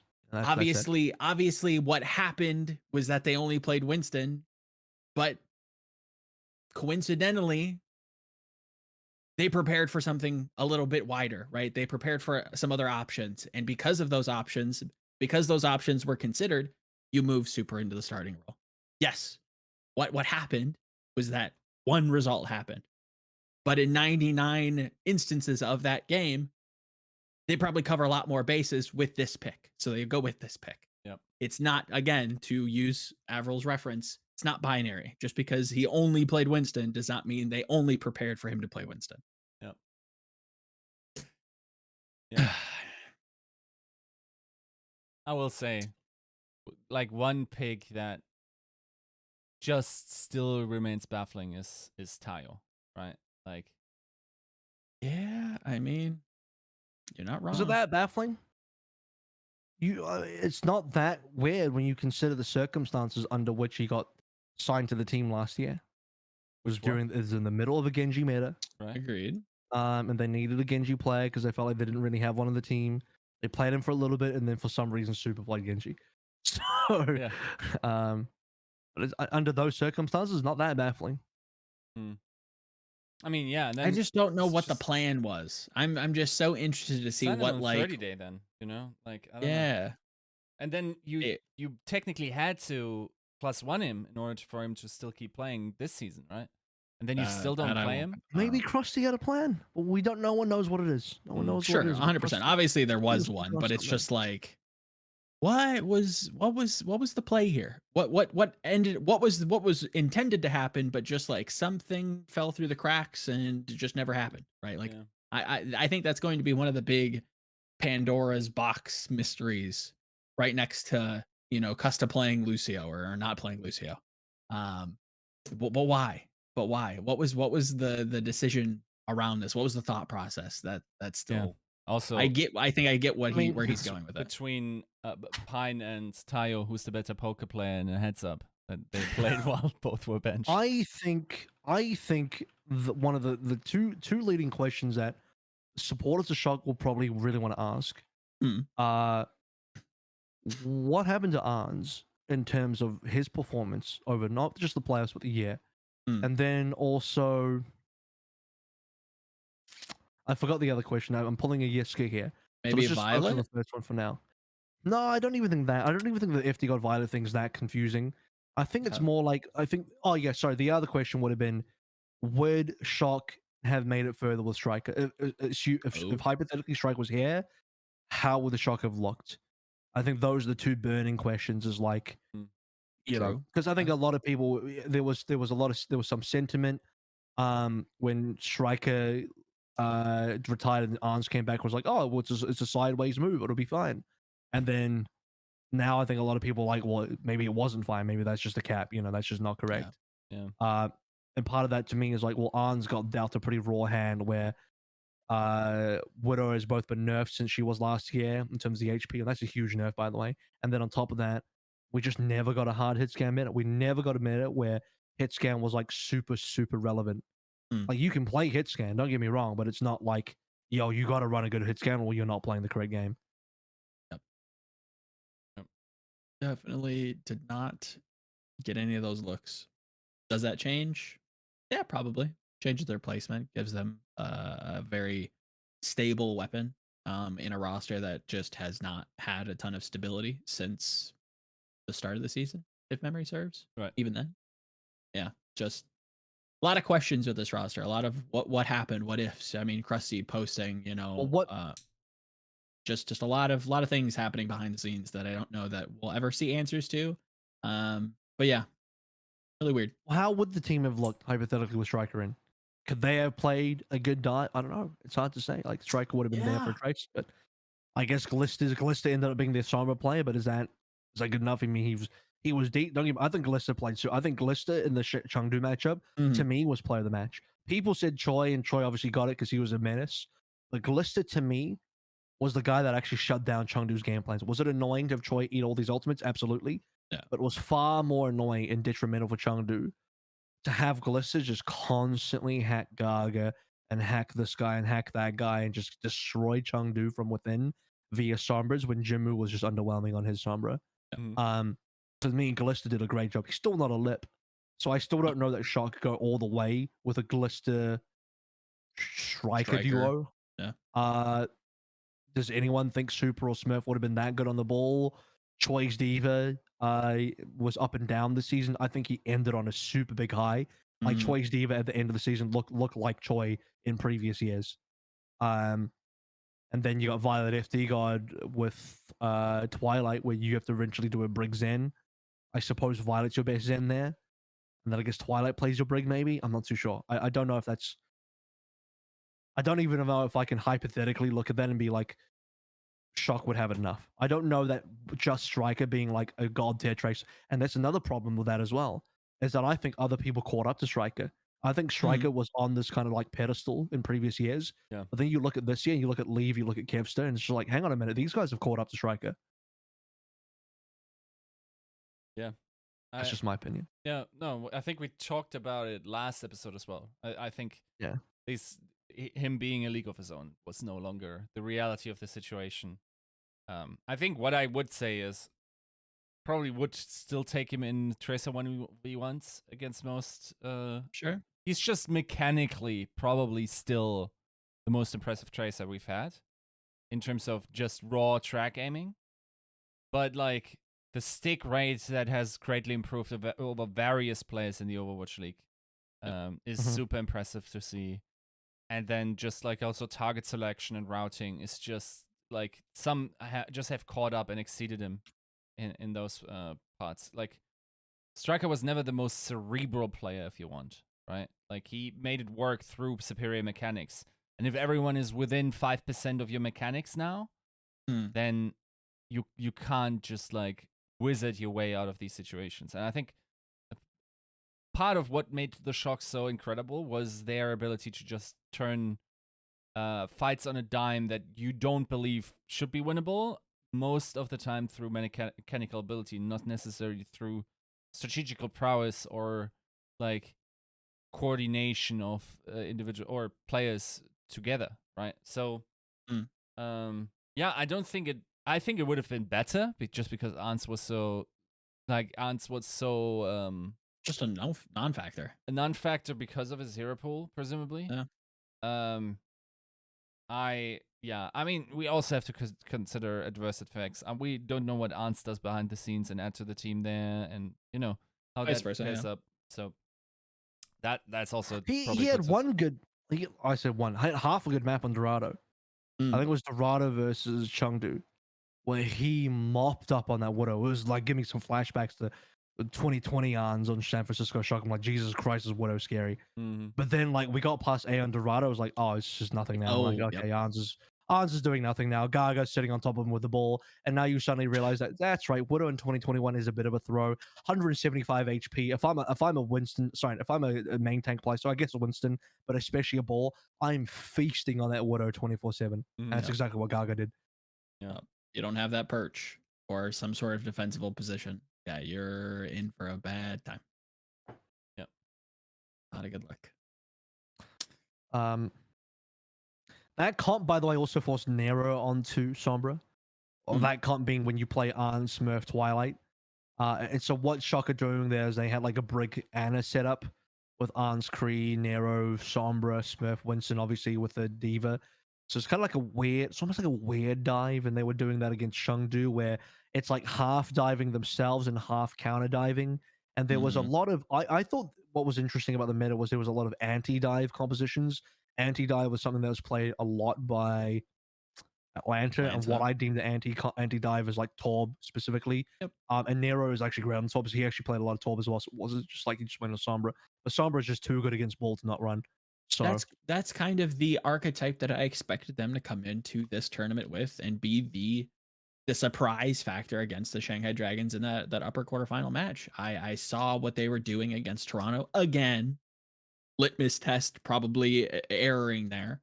But yeah, a woeful amount of like that same similar like Rhine, Torb, McCree giving ons that pick and just kind of playing a style that kind of works for them. I don't know if it fell through the cracks. I don't know if scrims didn't go as planned. It's difficult to say. I think I truly believe that I think that this team with the players that they had probably performs a little bit better if they splash that in more often. I think Shock also put themselves into a bit of a corner here, where the majority of the comps they ran where they found success involved FD God, which meant for the most part they had to run Lucio. Now their Violet Twilight comps, which were more like, if you think about their compositions, or strengths end up being more like if they want to go into double shield with like Bapzan's an option, or if they want to go into the expected Ana Brig with Twilight's Ana, right? If you would put Twilight in, really you're trying to play some Ana. Yeah. I think two of the biggest pitfalls in composition for this playoffs was A, obviously the zombie comp, and B was the Ana Winston. I think if you're playing Ana Winston, you're just playing an inferior dive to Ball Diva. It's worse. It is just worse. It is. And Zombie, you know what? That's just a worse version of standard Bap Lucio Ryan Brawl. It's just worse. And sadly, Shock to me got baited twice in that regard, because those were two of their comps. Two of the comps that Shock ran the most were those two comps. And the third comp they ran was the standard Brawl, of which they got diffed by Atlanta on. So I think Shock might have had a bit of a misread and a mismatch in the meta. And then, sadly, the one part of the meta that you could say they quote unquote got right, they went up against a team that were the best in that mirror and got eliminated by them. Yeah, this is the team that felt like the master of none, but like that has the flexibility to try different things. I don't know They if tried it's the wrong things. I know they weren't playing tried the wrong recon. things, but I wonder if that's one of those conversations where it's like we know that trying to do the best compositions won't like quite literally is like a negative win rate. Like it's negatively affecting our gameplay to try and like force our main tanks on ball to try and force these Right. picks. So do we try to do like the weird stepchild, composition that it's similar, but it's got some weird weaknesses that just like will not win you a tournament. So where do like, you kind of put the bet? I expect the Shock to dominate Chengdu, which if Mm. anyone knows me, that's like a weird fucking pred for me. After I saw Chengdu the upper bracket, I was Sure. like, they're Yeah. done. They're boomed. They're not going to do anything more here. I expect the Shock to dominate Chengdu. I was thinking 3-1 maybe. I'll Mhm. give Chengdu the pity one there. Shock to me should have 3-1 them. The fact that Shock went the full distance for Chengdu and that included And draws then with 6 some. mapper, I'm like, bro, Yeah. that to me was as staggering of an omen for Shock's borrowed time sort of narrative that I'm putting on them as the Philadelphia 3-2. The fact Yeah. that Shock only barely got past these two teams, especially Chengdu, who were hard shitting the bed in playoffs, man, Shock were not on a way to a deep run after that.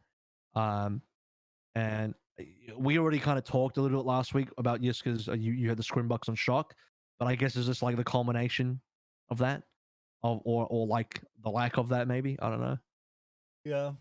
Yeah, I don't know what specifically. I wish I could have had more of an understanding what was working well for them that people were inclined to say they were doing well.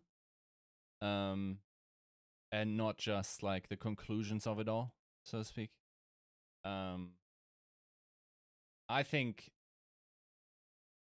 maybe it was having more aunts and then maybe also running a little bit more torp. I could see. But yeah, generally speaking, I don't know what necessarily went wrong. I think internally, and this is an exception to the Shock or their season in particular, but I mean we saw some of the comments from Krusty. Yeah. A lot of players had a hard time, and like to keep winning is some of the hardest stuff you can do, and that's why they rotated in new players who still had the hunger. At some point, you also could just get like part of the system or the social environment that you're in. If everyone is gassed, like what can you do? Like Mm. there's only so much initiative you can force out of yourself if everyone is just suffering. So, I mean, a 3P is just an unbelievable task to achieve, especially now that the competition has picked up. More variants has been introduced through patches and whatnot.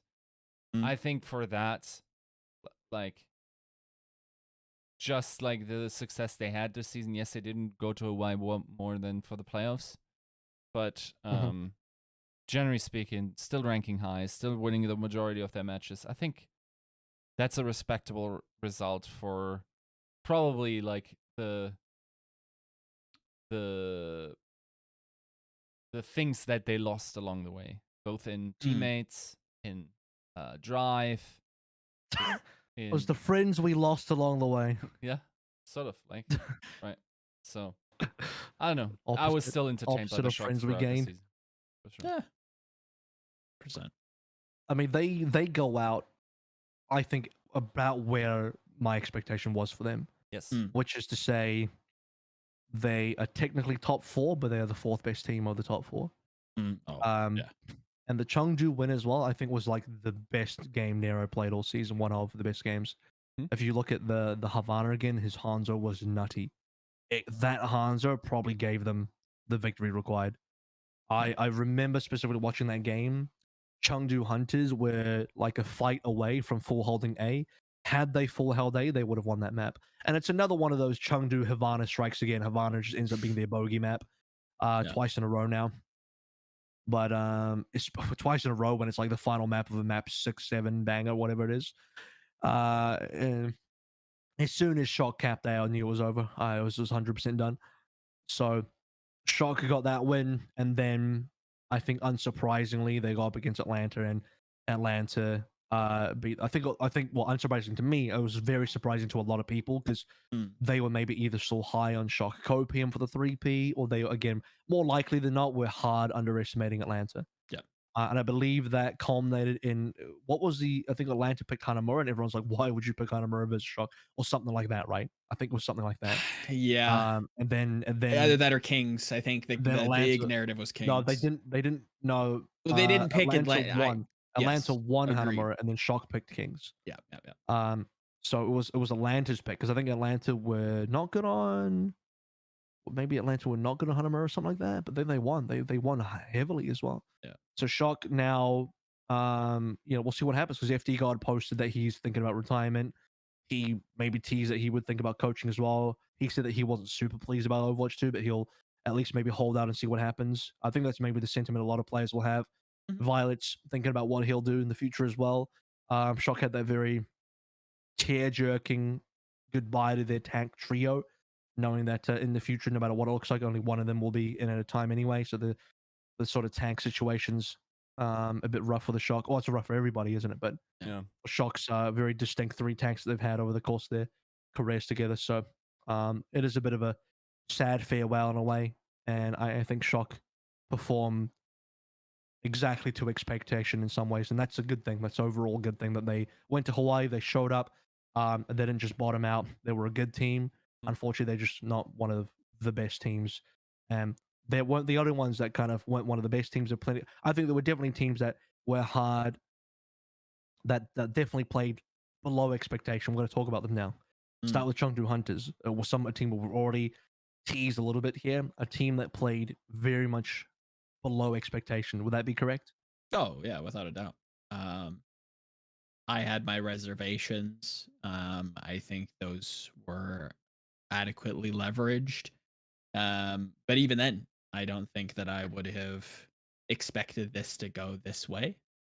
A lot of people will probably point fingers towards the support line, which obviously wasn't ideal, but I don't think that really directly translated to the lack in form. Maybe that did tangentially, where the issues at support kind of lost or affected the form of, the team as a whole. But I don't think it was just like a 1-to-1, like, vacuous comparison between like, oh, this support line versus this support line. This one wins, therefore better. I think if it did affect it, it was all interpersonal stuff, or just confidence based stuff that you really can't tell. So it's tough, but yeah, not definitely, certainly not the best Chengdu Hunters. That's very clear. Yeah.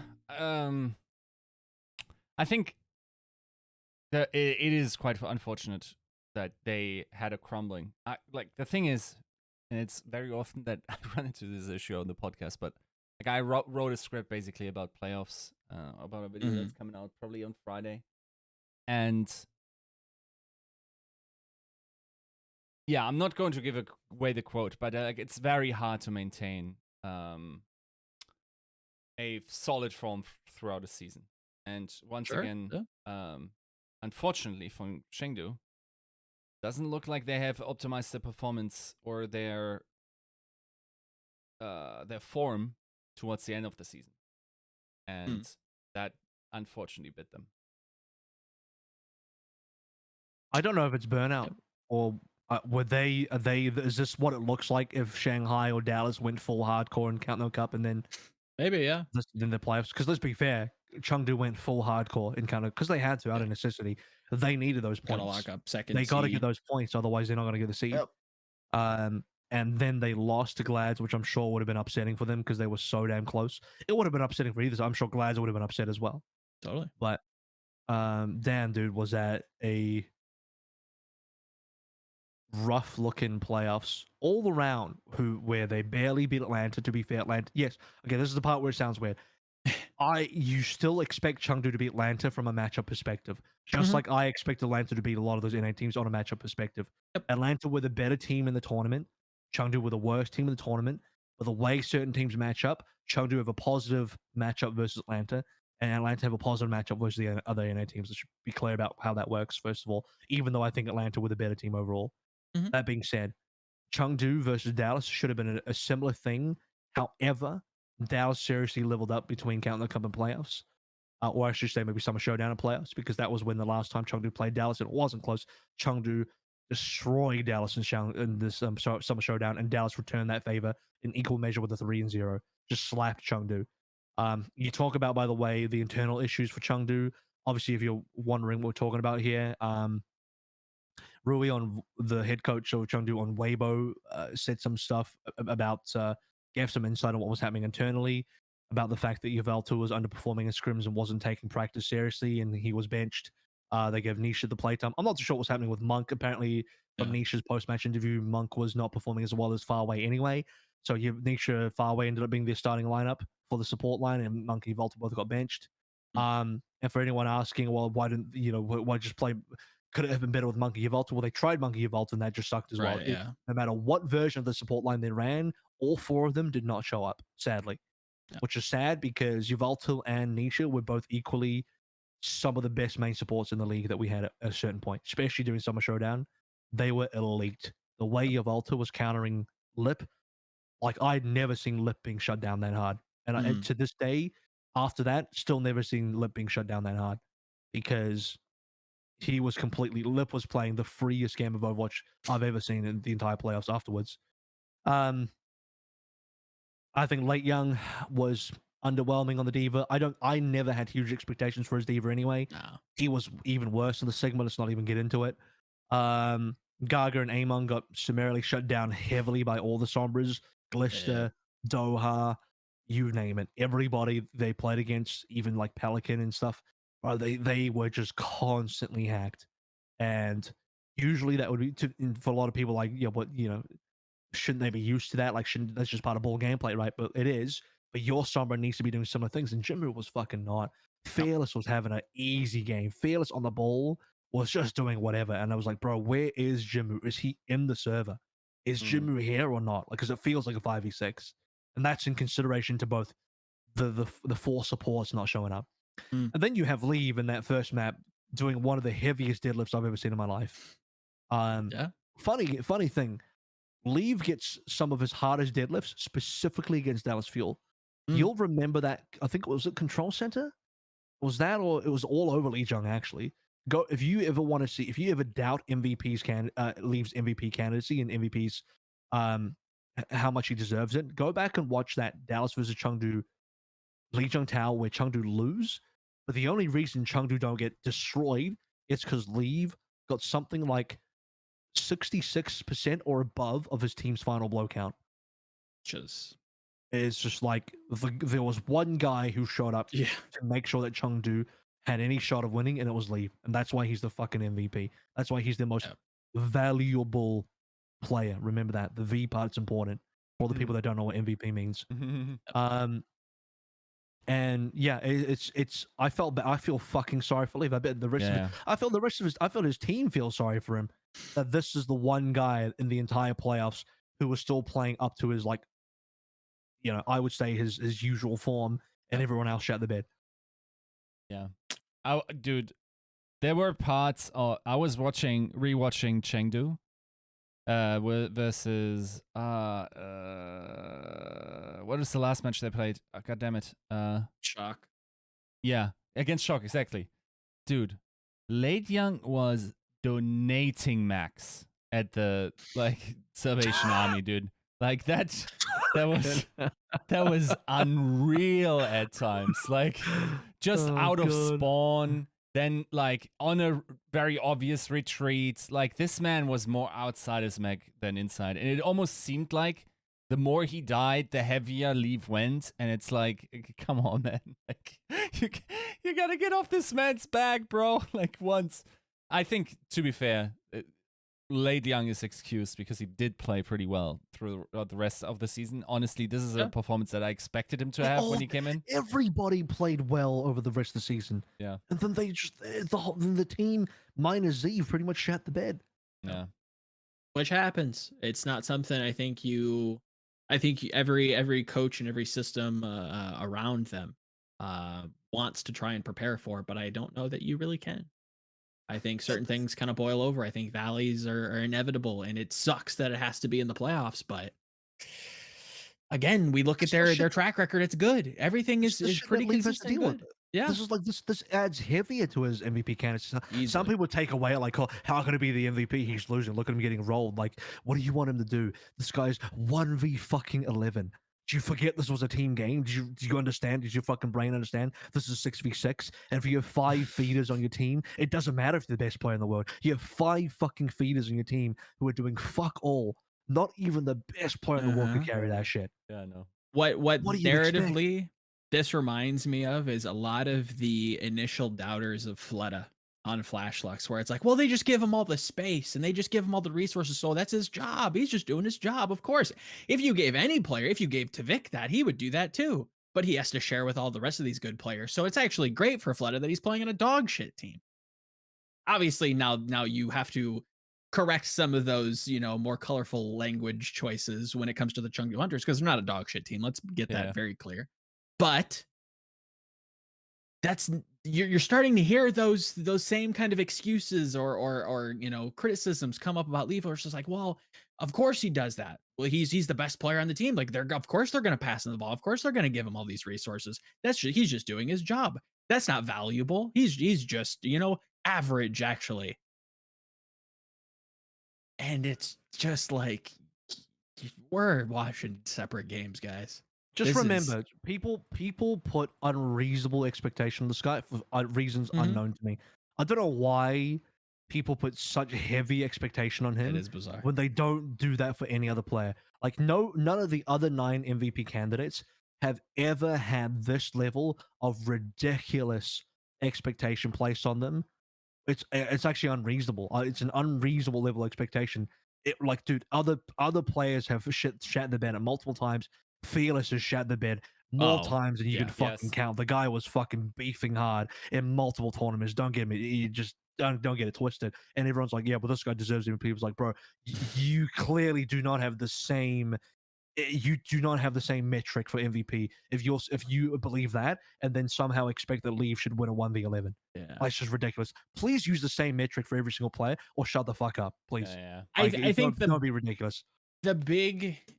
I don't know why I've spent brain power actually thinking about this, but I think, to be honest, I think one of the 2 biggest reasons that, weirdly enough, that we've already talked about of why Leave gets so much like over criticism or just weird levels of speculation on how good he is because we're reflecting off of an audience that logistically cannot watch all of APAC.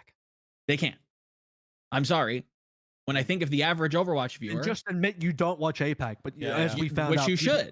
People don't have the ability to self-reflection to do that. People can't just admit, oh, I don't watch APAC and I don't know what to talk about. People can't admit that. It's just stupid to me. Yeah. Just admit you know nothing and shut the fuck up. But people can't do that. That's the first part, and the second part is they never won. That's literally the most crystalline NA traditional sports fan culture. Where's your rings, bro? You ain't got no rings. Where's your rings? Where's your chips, bro? If you ain't got no chips, I don't want to hear from you. Especially from a region that I know nothing about. So he can't be that good. He didn't win anything. That's the mentality. People who don't have eyeballs think that because they didn't see, they've never seen him play. Yes. If you watch the guy play, you have eyeballs at work, you know how fucking stupid that is. Yeah. No, that's one of those Wittgenstein's ruler situations where that statement says more about you than it does about the thing you're commenting on. You're telling me you are not capable to look at gameplay and discern yourself if that is good or not. What you need in order to understand it is to have results instead. Mm-hmm. Mind you, this is the most arguably like the most team dependent, biggest esports of all time, and that you literally 100%. cannot carry this like with any consistency whatsoever. Keep in mind like how many deadlifts were even achieved, like 6 maps. Like you cannot win a playoff series by yourself. It is not possible. This is a 6v6 game where you very much have limited ability to do so. So here's one vector of attack which I will allow. The lip stance. You can stay. I understand. I sympathize. Kid's nuts. All good. He got Everyone a grandfather's else. MVP. He got his MVP. Don't worry. They both got it at the end of the day. I make sure of it. All right. I slipped that shit and I control the government. I'm the puppet master at the end of the day. And I've slipped both of that. I slipped both of those in there from fucking April, May, Melee this year. Right? I set that shit up. Don't worry about it. At the end of the day, I won because the 2 guys I piddled the hardest both got their MVPs.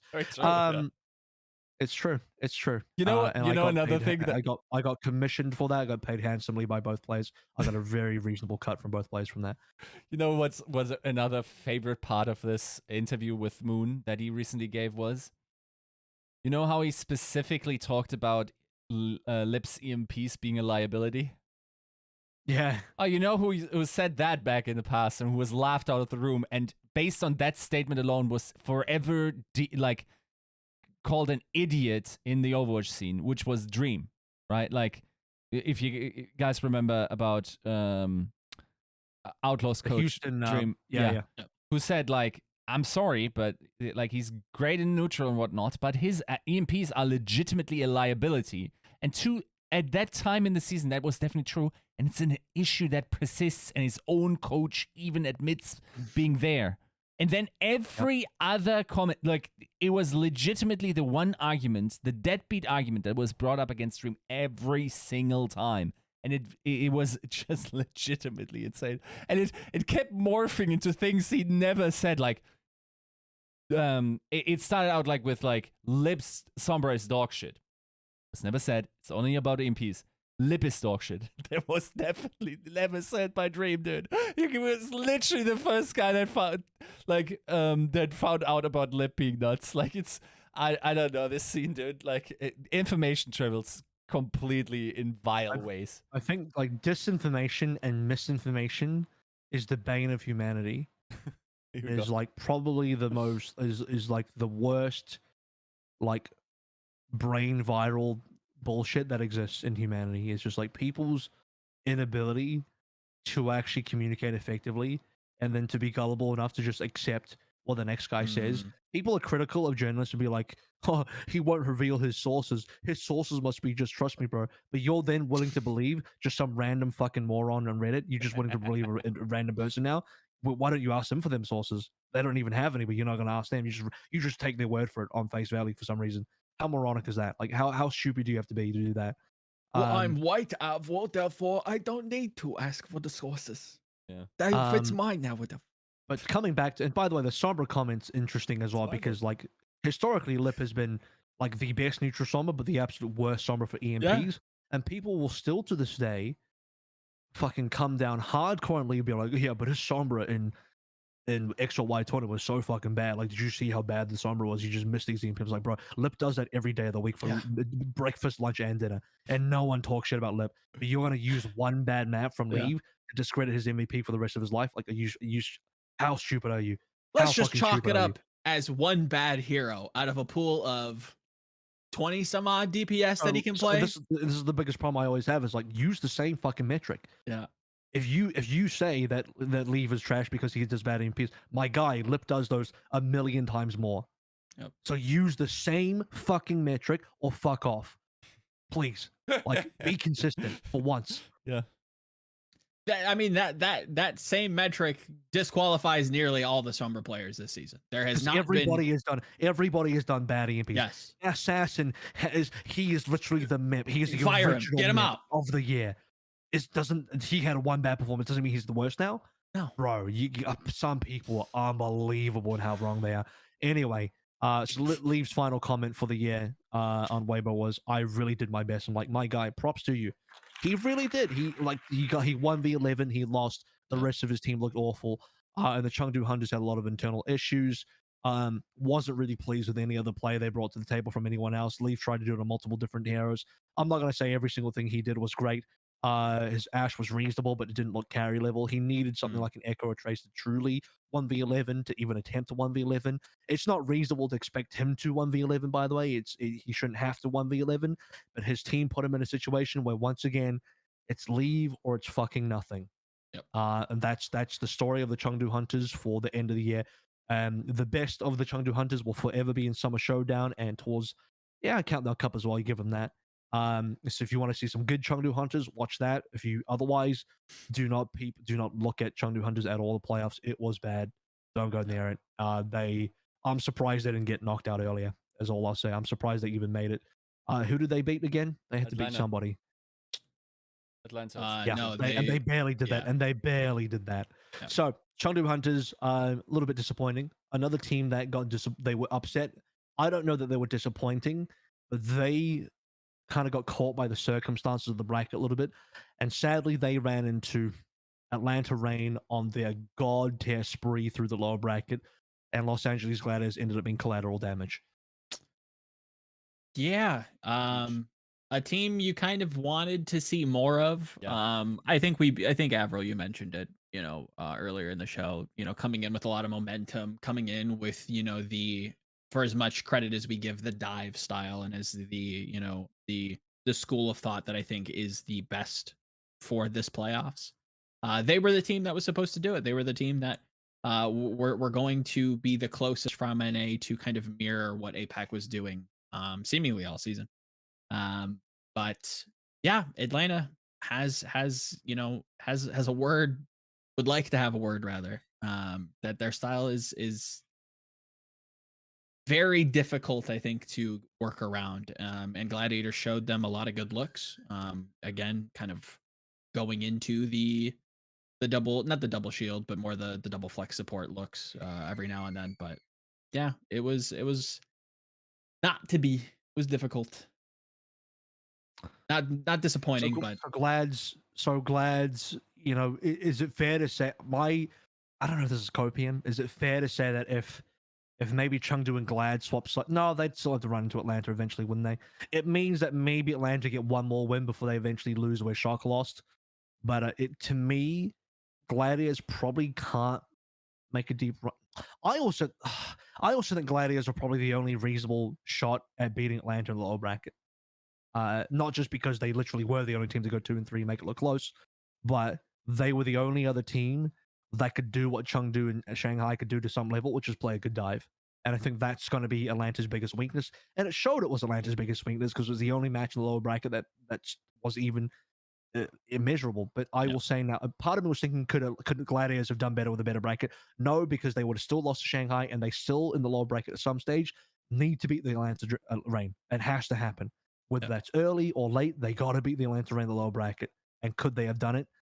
Maybe if they play that match 10 times. I still don't know. If you play the match 10 times, I still think it's 50-50. I still think it's 5-5. I don't know. I think it's fair. I think, again, maybe you give them the Chengdu path. They maybe advance past Shock. But again, it's like a marginal, placement They win difference. one more game. Yeah. And then what? They still have to play Reign. No, that's when if we keep a Reign as a consistent threat, they still maintain that same form. That's not an easy matchup for Glads. You need over performances. You need to play above your form to be able to beat, that Atlanta Reign team that is just on a tear. They're performing extremely well. Kai is being integrated extremely well into these kind of counter dive styles that Atlanta has gotten so good at. That I don't know if the double shield, not the double shield, but the double flex support with the Orisa look was ever going to be valuable in this matchup. It comes down to that dive, and it's close. It's really close, as like Avra mentioned, as the only match that Atlanta really was tested in. But it's just not enough. They were tested by Shanghai. They were tested so hard by Shanghai. Shanghai slapped the fat F on that report card. It's just not worth mentioning. You know what I mean? Like tested is one thing, but I guess you could maybe reference Chengdu. But was that Yiska? Yeah, Yeah, they were also tested by Chengdu by virtue of losing to them. Yeah. And that's usually taken a test. It is, but you look at the styles and they play a similar style. So Right. like the mirror there is that the styles what make Atlanta Can I? difficult Let to me kind of ask run this. into, if that makes sense. Does Gladiators win against Chengdu? If they were Yeah, to meet? At probably. what point? At what? Oh, actually, maybe it doesn't matter. Yeah, I I'm just wouldn't gonna say it matters. say yes. I'm just Yeah. gonna say yes. Um, I think the better question is: would Gladiators have done better if Chengdu didn't already beat the Rain? So, for example, if Rain beat the Chengdu Hunters, Rain then maybe maybe they beat Dallas and lose to Shanghai, they'll win his finals and they get put into the lower bracket. Then Gladiators play them. How would that match up? Because part of me theorizes a kind of wacky theory that Atlanta's lost Chengdu actually Mhm. taught them a lot and kind of fueled them up for a Maybe. dive matchup, and then they use that knowledge to beat the Glads. Now, to that, you would argue, well, wouldn't the same thing happen from Dragons? Well, I think the Dragons would dominate the Atlanta's reign so hard that you don't get as much out of it. I think because Atlanta got close to Chengdu, they kind of it helped that helps you figure a lot of shit. And beyond that as well, as we now know, Atlanta and Shanghai were heavy scrim partners during playoffs, which means Atlanta's exposure and their practice versus dive in general is mega high. Yeah. So actually, they were super well prepared to take down Gladiators, and even then, it was a close game. Mm-hmm. Yeah. No, it's unfortunate in the sense that I don't think I got a good grasp of where Gladiators were this tournament in terms of like their power levels. Mm. It's unfortunate because you kind of got the appetizer through Countdown Cup, what this team is capable of. Of course, yes, in the absence and in the apathy of Shanghai, but I don't know, like I feel like if they had also like got the ball rolling, I think for instance they would have probably also beaten Shock. They would have beaten quite a lot of teams this weekend, but now that they unfortunately just ran into two walls, it looks pretty bad. Even though they would have Top probably four. been one of the I think top four. I think Yep. Glads got quote unquote unlucky because they lost to both of the tournament finalists. Yeah. But if it wasn't for that, I think top four. Yeah, and it's a comfortable top four, right? I think, as Yiska is kind of alluding to, like San Francisco, if we deviate these teams outside of a bracket and you just kind of power rank them, pre and post playoffs, I think Gladiators is the fourth team. I think they did get unlucky. They, like you said, they ran into the two finalists early, and I think it's very clear that like they situate very comfortably in that like fourth place outside of the podium, but good enough to kind of get a deep run in. Like if you swap Gladiators and Dallas, what happens? Like theoretically, if you swap their positions in the bracket, Glads and Glads Dallas. versus Washington, I see that as being a Glads win. Easy. Glads versus Chengdu, yes, you posed Glads. that question. I think Chengdu have been shitting the bed in playoffs. Yeah. And I think Gladiators would have just been. Maybe it's a different matchup. It's hard to say because it's Chengdu playing a mirror. Maybe they're more comfortable there. But I'll give benefit of the doubt to Gladiators because I've been quite low on Chengdu for this tournament. And then they'll go up against the Shanghai Dragons and win its finals. They lose that. They go down to low bracket. Maybe they still lose to Rain, but then they finish third, right? Yep. Same as Fuel did. So, in that Slightly regard, better either way, but I can see Gladiators finishing as high as third. give them a good bracket. They can get there. This is just probably one of the worst ones that you could give them. And yeah, it doesn't reflect And I'm not they saying showed. Dallas got an easy bracket because they credit to them. No. They got the wins they deserved to get and all that. But yeah, Glads probably. I think there's a multiverse where Glads did beat Atlanta because it was close enough too. By the way, Atlanta and Glads have gone to Mat 5 like four different times this entire year or something like that. So I that's the other thing of where I knew Atlanta could win that because I know that they've gone to Map 5 versus Gladiators all the time. They got a pretty good record versus Atlanta Glads in that Map 5 for what it's worth.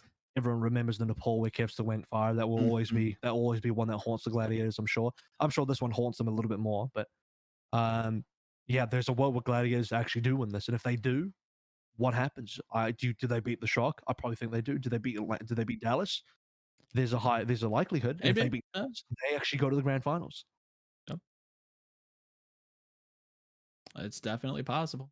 Crazy? Is that like No, not at all. I think that's it's feasible, right? close enough. Very reasonable. I think that there were some brackets that I saw that definitely kind of showcase that, and I didn't hate it. Yeah, there's a lot of lines here. There's a lot of like predictions that you can make for this playoffs in particular that are like reasonable. Yes, the way that you have the bracket going, you assume this team kind of, if they beat this team, then they have to be on good form, so they advance a little bit farther. You give them a little bit more credit. I don't hate Glads in the final. I don't hate Atlanta in the final. Dallas, of course, like that's the expectations. But yeah, there's not too many ways you can kind of have weird hot takes. Um, who was the team, by the way, that kept trying to match I think it was Fusion. Must have been Fusion. Mm-hmm. Another team that tried to match Gladiators in that Double double flex. shield Oh, matchup, and it's like, bro, you can't versus yeah, Shoe no, Skew when it's they not can happening. go maps in. No, guys, you can't. You had Alarm, No, Funny Astro on. Funny Astro tried to go Zen at one point. It's like this is not gonna work. oh, then he goes Uh, Mercy. yeah. So Glads, I think they were. Can I say that Glads were maybe the best double shield team this Yeah, year? by So I virtue of that support line, three, yeah, I would say so. three teams that really quote unquote mastered.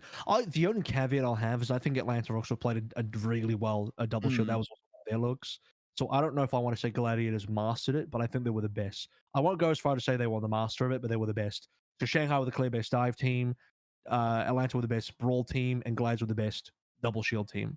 Maybe if we I can think say it's very that. safe. Yeah, Um, and so Glads had some good looks. I think versus Atlanta, it's just how did they actually lose to Atlanta again?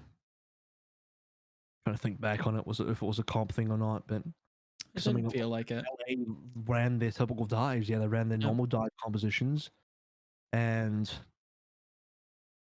somehow that wasn't strangely good enough to get past Atlanta's brawl and their Lucio looks. And this is the one thing that baffles me, and I don't want to do this whole transitive property thing where Mm, I think maybe LA Glad is just that much worse than Shanghai. I guess the answer is yes, because Shanghai are invincible, but Shanghai's dive versus Rain was like a fucking kid in a playground. It was yeah. a walk in the park. And Gladiators playing the same dive versus Rain, it looks so hard for Gladiators. Just not on the same level. Again, that's just kind of praise towards the Shanghai Dragons. That is a special team. And Gladiators are good. Don't get me wrong. This is not kind of shade towards any kind of or any one individual from the Gladiators. I think they had a bang up season. Again, as we mentioned, I think they could get as high as third, maybe even get to the finals. But that stylistic matchup has plagued them all year. And it's no surprise, like Avril had mentioned previous, that it goes Atlanta's way in the final map. It's that's a tough one. That's a demon they just kind of failed to overcome. It also says to me that Atlanta actually did learn, again, off the loss Mm, to Chengdu and also scrimming Shanghai, how to yep, play versus dive by not really changing too much of their own. I think in the post match interview, they literally said, yeah, we just kept forcing Brawl until it didn't work. We just kept forcing it, and and it won them the game somehow. And what you'll notice in the Shanghai game is I think everyone remembers Numbani. Everyone remembers Hanamura because that was the one that Gladiators won, but I think Numbani was more impactful in showing where Shanghai were because it was a fucking full hold. Not that we see. I think the map you get the most full holds on is 100% going to be Numbani, yeah, but they shut Kevster down. Like Kevster got annihilated on that map. Shanghai were all over Kevster that entire time, and I think once Glads won that Hinamura, the rest of the series was in the bag yeah. for Shanghai to just come back big time and say we're angry now, and angry Shanghai is a dominant Shanghai. They full hold both Numbani and Havana, and those two maps after Havana Mora were not close. Yep. And I think, as previously mentioned, Shanghai not fantastic historically on 2CP.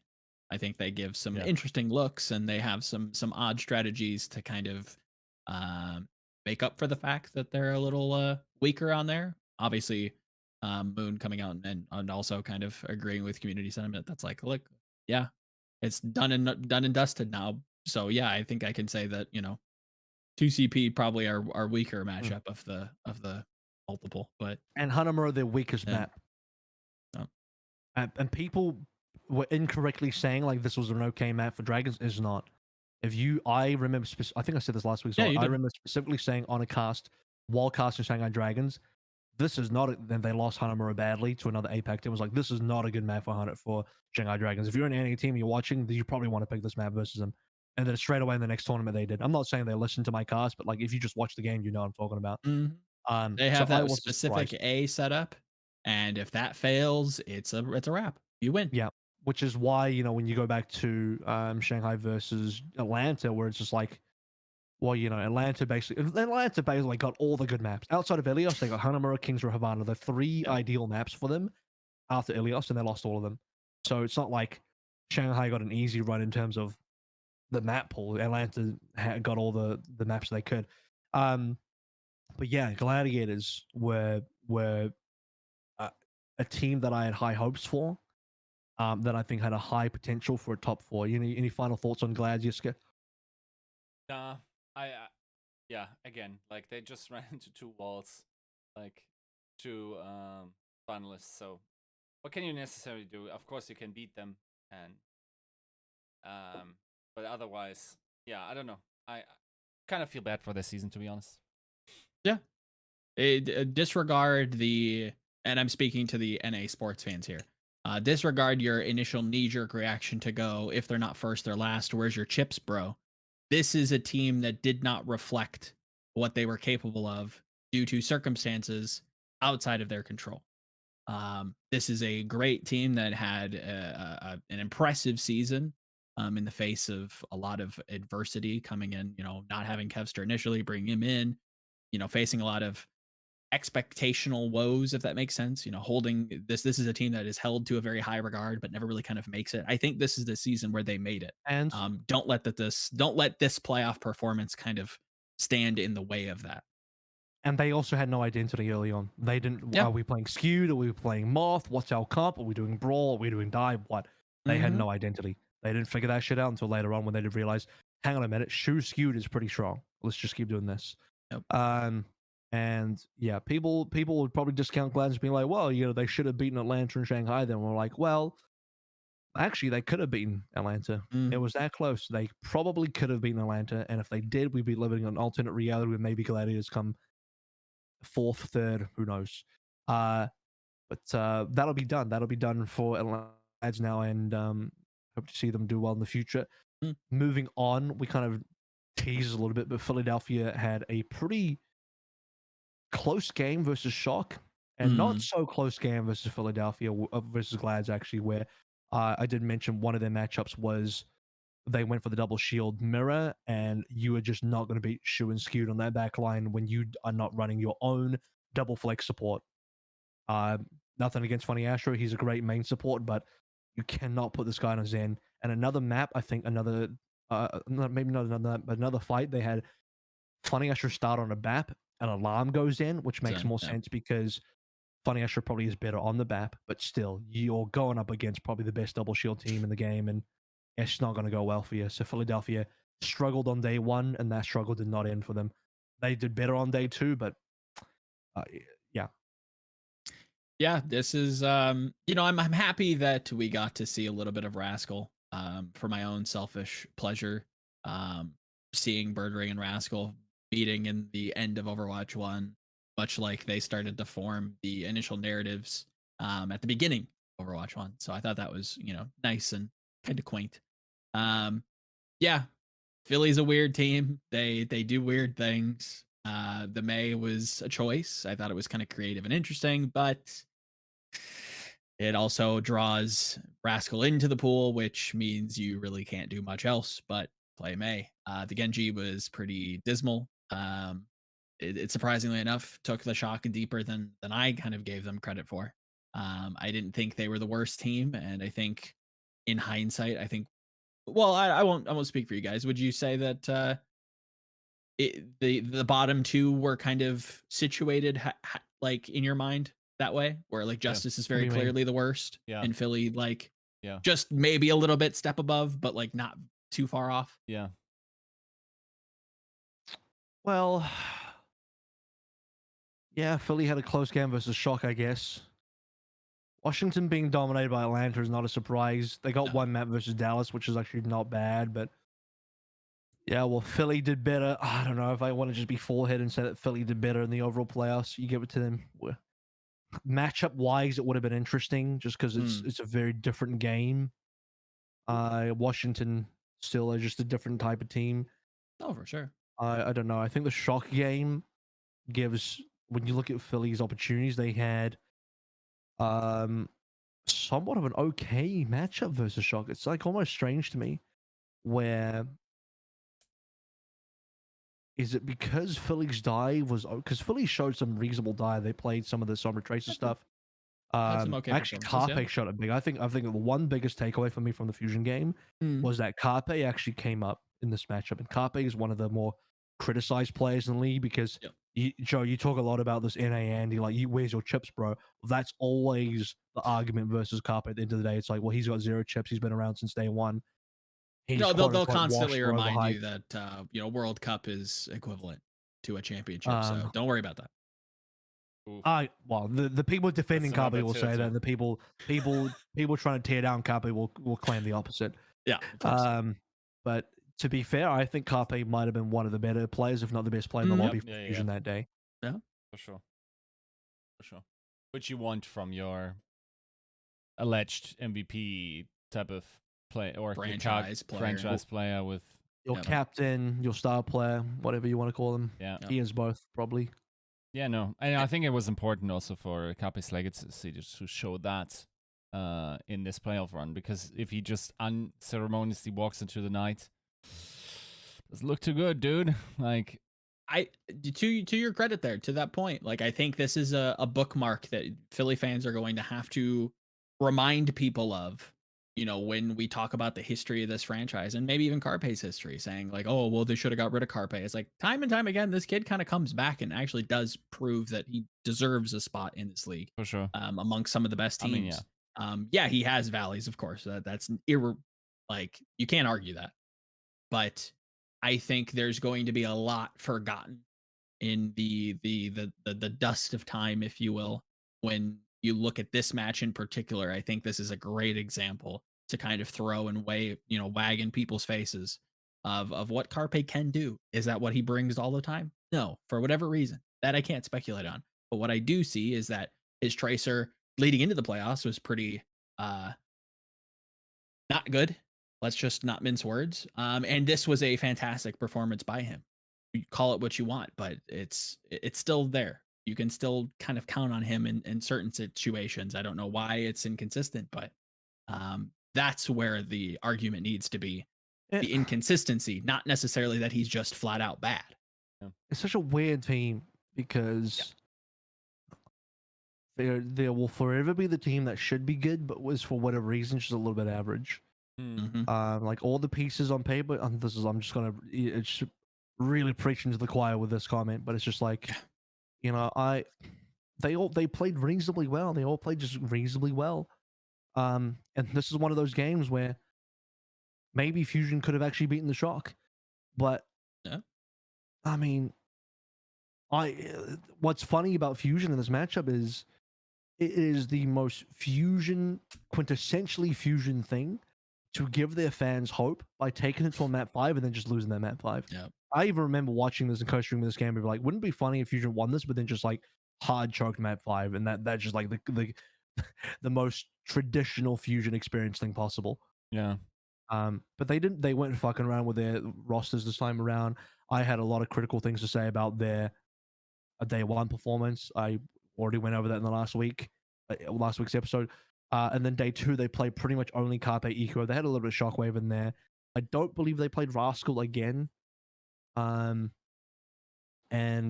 Fusion, to me at least, were brave enough to say, yeah, we fucked up day 1. We're gonna fix this by being a little bit more consistent with our lineup for day number 2 and play to our strengths a bit more. And dare I say it, obviously it was a better look because they had a better result against arguably not a harder team, but like a hard team still. Like, I still should say Shock was a team that was deserving a top 4, so it's still a challenge, right? So Fusion, in a way, I think go out with a bit more of a bang than a whimper. They still go out with a 0-2 in the playoffs, which is no one's going to be happy with that. But the way they lost versus Shock is at least something where, you know, Carpe got to show his best. Fusion got to be a bit more consistent in their gameplay, have a consistent lineup play the entire way through. Yeah, I don't know. Maybe you can't ask for much more than that. Yeah. Yeah. I mean, it's what you can do. it must be super tilting to have this last season. I mean, who knows what's happening next year, right? Sure, Like, sure. Yeah. to come this close last year, to arguably upgrade in a bunch of positions, to hope to get everything together, to finally like have another shot at the championship, and then this like these visa situations, and to a degree, I have to say, like, I guess this is homemade, even though the Overwatch League probably heavily enticed you to make that move. But like going to Korea this late into the process, it still must suck to just like have that. Like, I don't know what this team's ceiling is, if they actually can stick together for an entire season, have everyone there, and then just like keep improving, because we saw that some teams have had incremental improvements over the season, and were actually like teams to be reckoned with in the end, right? So yeah, still one of the bigger what ifs in Overwatch history, right? Easily. Here's a what if that can be answered. Anyone asking like, oh, would Poco playing would have made a difference? Nope, because he had not scrimmed with the team. He just only arrived in Korea recently. Yeah. He wouldn't have been ready. Nope. But I appreciate they brought him over. The other people might ask, well, why even bring Poco over? What's the point? Why he came over just to watch 2 games and then go home, I suppose. But I commend Fusion for their commitment to getting that team together, even if it was brief. And that says a lot about the org. The T1 Fusion org is an org I have a lot of respect for. I think they're one of the better orgs. They're committed to building good rosters, having good pay for their players, committed to, you know, bringing their team together. If you're going to move to Korea, committed to getting everyone there and having a facility. The T1 facility is all nice and all that kind of stuff. And I don't know, they did the best with what they could. It's just weird and upsetting how the season finishes and how the season goes, because they go from a team that's kind of like reverse in a way, where they start strong. They had that 4-0 start, like, holy crap. And then it fizzled. Like, I don't understand. Like, usually teams start bad and they get better, but this team started good and I don't want to say they got worse, because I think other teams also got better, but they definitely didn't reach that height again. They never reached that same height again. Nope. Again, kind of similar to the Gladiators. A lot of this outside of their control. I know that's not what fans want to hear. I would love to just sit here and lambast them, but that's not true or fair. This is a team that, if given the time, can, much in the same way that the Gladiators did, find an identity that works for them, find this roster, find stability with the core, and genuinely arrive to this playoffs a different team, and maybe even beat the Shock, maybe even challenge the Gladiators a little bit. Like, this is a different team if you give them a fair shot. So a team that I think got a very fair shot and had the entire team together. You know where this is going. Yep. None of those issues. Nope. Fully in NA in their practice facility. Every single member present. No internal issues that we know about. Joe was just recording like a TikTok live. You know these? Yep. No. Yep. Yeah. As we head to the end of the podcast now, where we said, oh, what was the thing at the start? It was like, oh yeah, we'll probably just spend 10 minutes per team, and of course we spend half an hour per team instead. Is obviously the Washington Justice, who get into the playoffs. I think I have high hopes.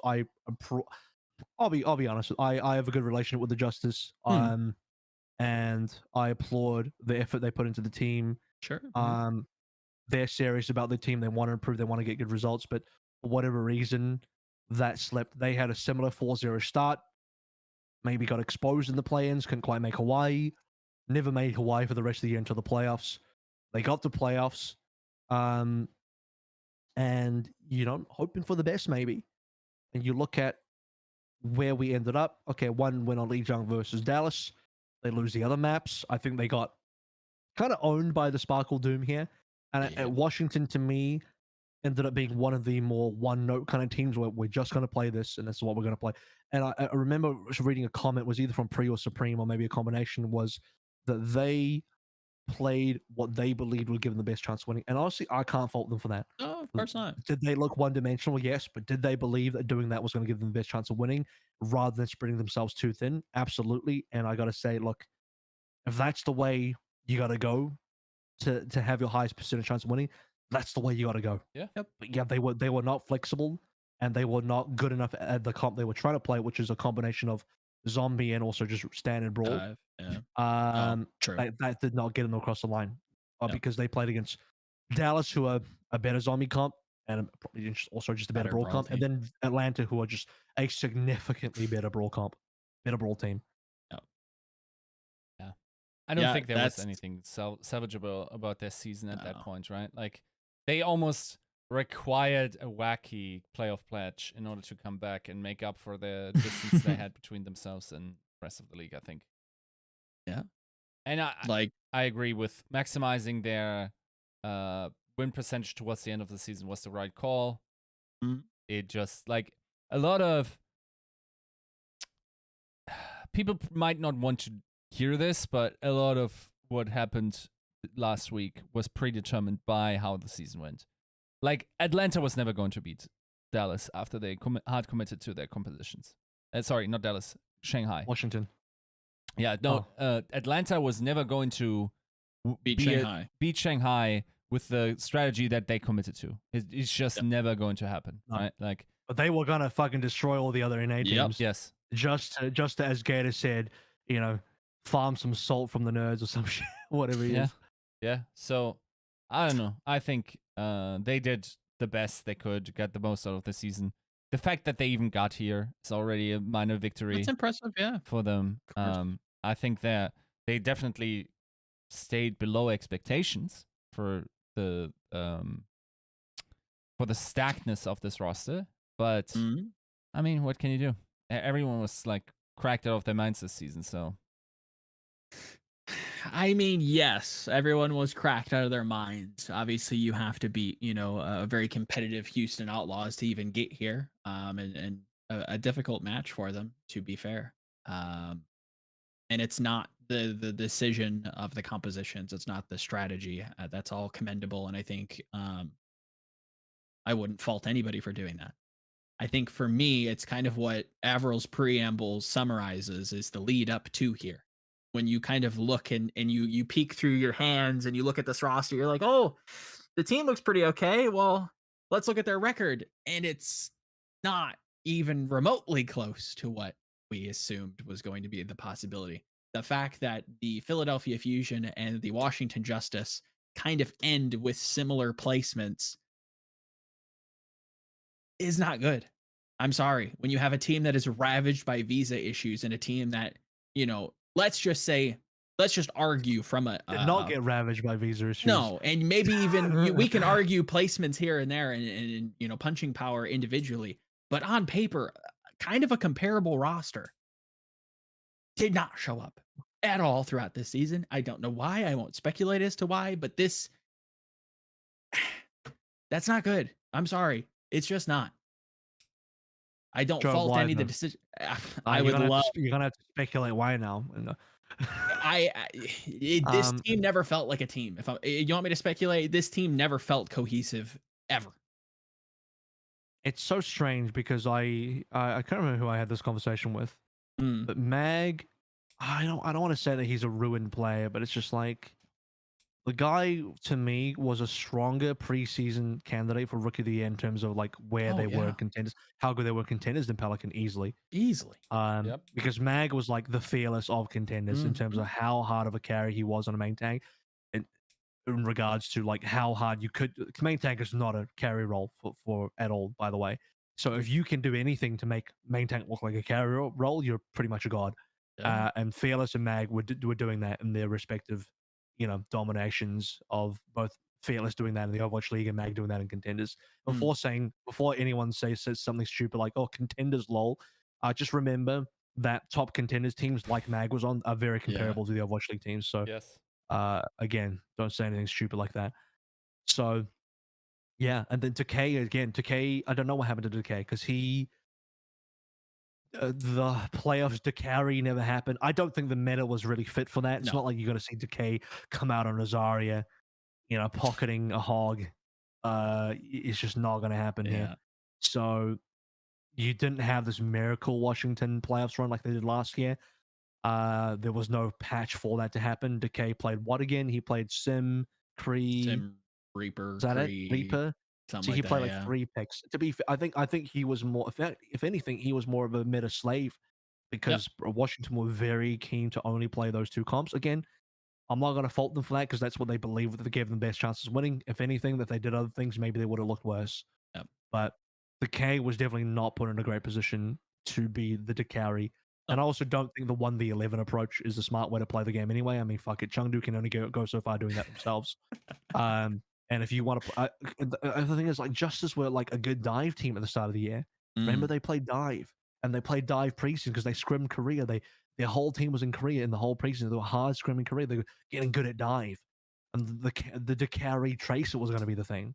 And then it just never really manifested. We never really got to see Tracer comps be Washington's bread and butter, and you never got to have Decay on that hero. And if you don't have Decay on a hero like that, he's never going to deadlift his team.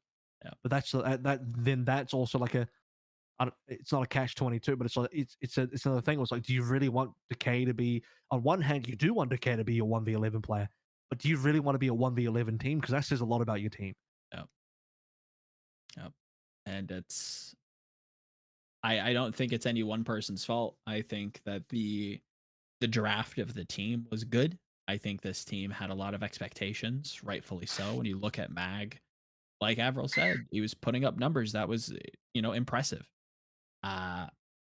It never came to fruition ever in this season. If anything, it was just an immense amount of valleys. And this team never seemed to gel. Cohesion was just absent. And yeah, it's unfortunate. I respect them for doing a lot of the logistical work to build this team the way they did, meaning like getting all the players here, having visas acquired, getting them here early. And I expect a lot out of them growing in the future. When you look at this franchise through the lens of Overwatch 1, it's not great. And I think this is probably their best look and their best foot forward. And yeah, I expect an improvement into whatever next year looks like. I think they have the right idea, let's say. Yeah, to carry in a 5v5 on a boosted Sombra, I guess. Sure. I also look at this roster construction a way where, like, I think at minimum half the roster should have been star-studded, and that's the Decay Mag Fury part of it. And the other part of it is just kind of like, well, I don't know. Role Like, Assassin players. was a good player in contenders, but never like a truly top player like Mag was. I think we all know Bebe and Closer are like okay players. They're not carry players, and maybe that's a bit of a pitfall for the team as well. Because as we get through the season, and you start to see the Lee Jagonese Yakis, you start to see the shoe skews. True. It's kind of like, hang on a second, maybe you do need some like ridiculous, support play. Because you even had Alarm, Funny Astra for on the fusion side, which was doing work for them. But I think especially versus a team like Atlanta Reign, where and part of having a solid brawl team that can play a bunch of the stuff to the highest level, Iris and Master are ridiculous on the roles. Iris is like one of the best BAPs next to Shu. Some people do think that Iris is better than Shu. I'll leave it up. That the jury's out on that one. I don't know. I think they're both great. Master to me, I think, has been one of the best Lucios next to like Lee Jagon. Master, I think, he's had a better year than Funny Asher. I think Master's maybe even just been a better Lucio player than Funny Asher this year, which is potentially a hot take, but I don't think it's that hot. I think Master is like fucking dominant. He's actually an incredible Lucio player. So when you actually examine that matchup and you start examining, okay, we got Pelican Rookie of the Year, Kai, who has just been on an absolute tear the entire playoffs, Gator, the inventor of goats, and Hawk is like an incredible player that's really stepped up on the diva role. Really, the entire Atlanta Reign squad is just stacked for that matchup. And you look at Justice, like, well, they got the carry on the or the Sim who's doing some work. But if he goes down, I don't know. I don't know if I trust the other 5. Yep. Much. And Decay didn't have a bad season either, right? Like, I think No. he's first in kills per 10. Like, he still got his killing blows in. The thing is, like, you can only do so much, and it's only so impactful depending on the meta situation, right? So, Decay is still an elite player, still on an island for a lot of his play. And if that works for you, fine. It's almost like more like a striker level play, I would think.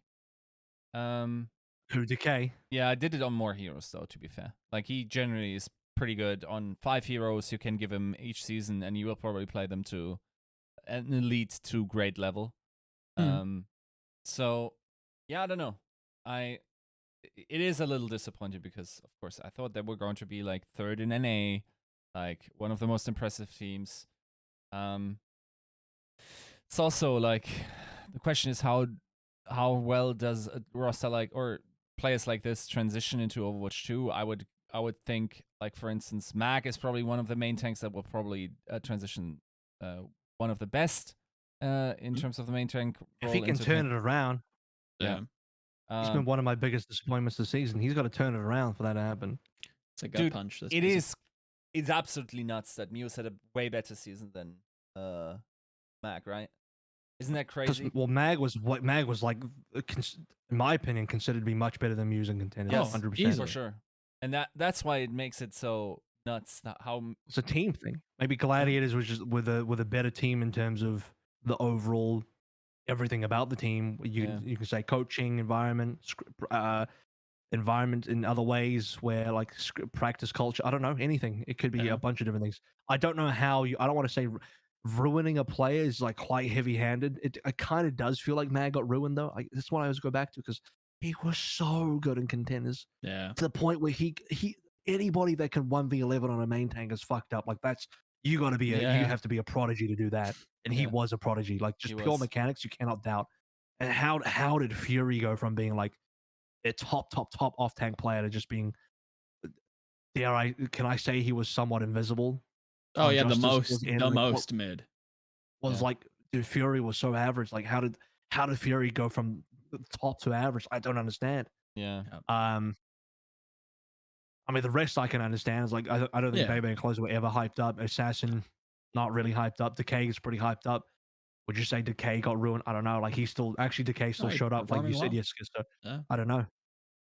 I don't know if you know this concept, AVRL. Like, I coined that, or I looked at this concept and coined it called Scheinriese, which is a German word for like a fable character, which is like someone that looks gigantic in the distance, but the closer he comes, the more normal, like a normal person he looks.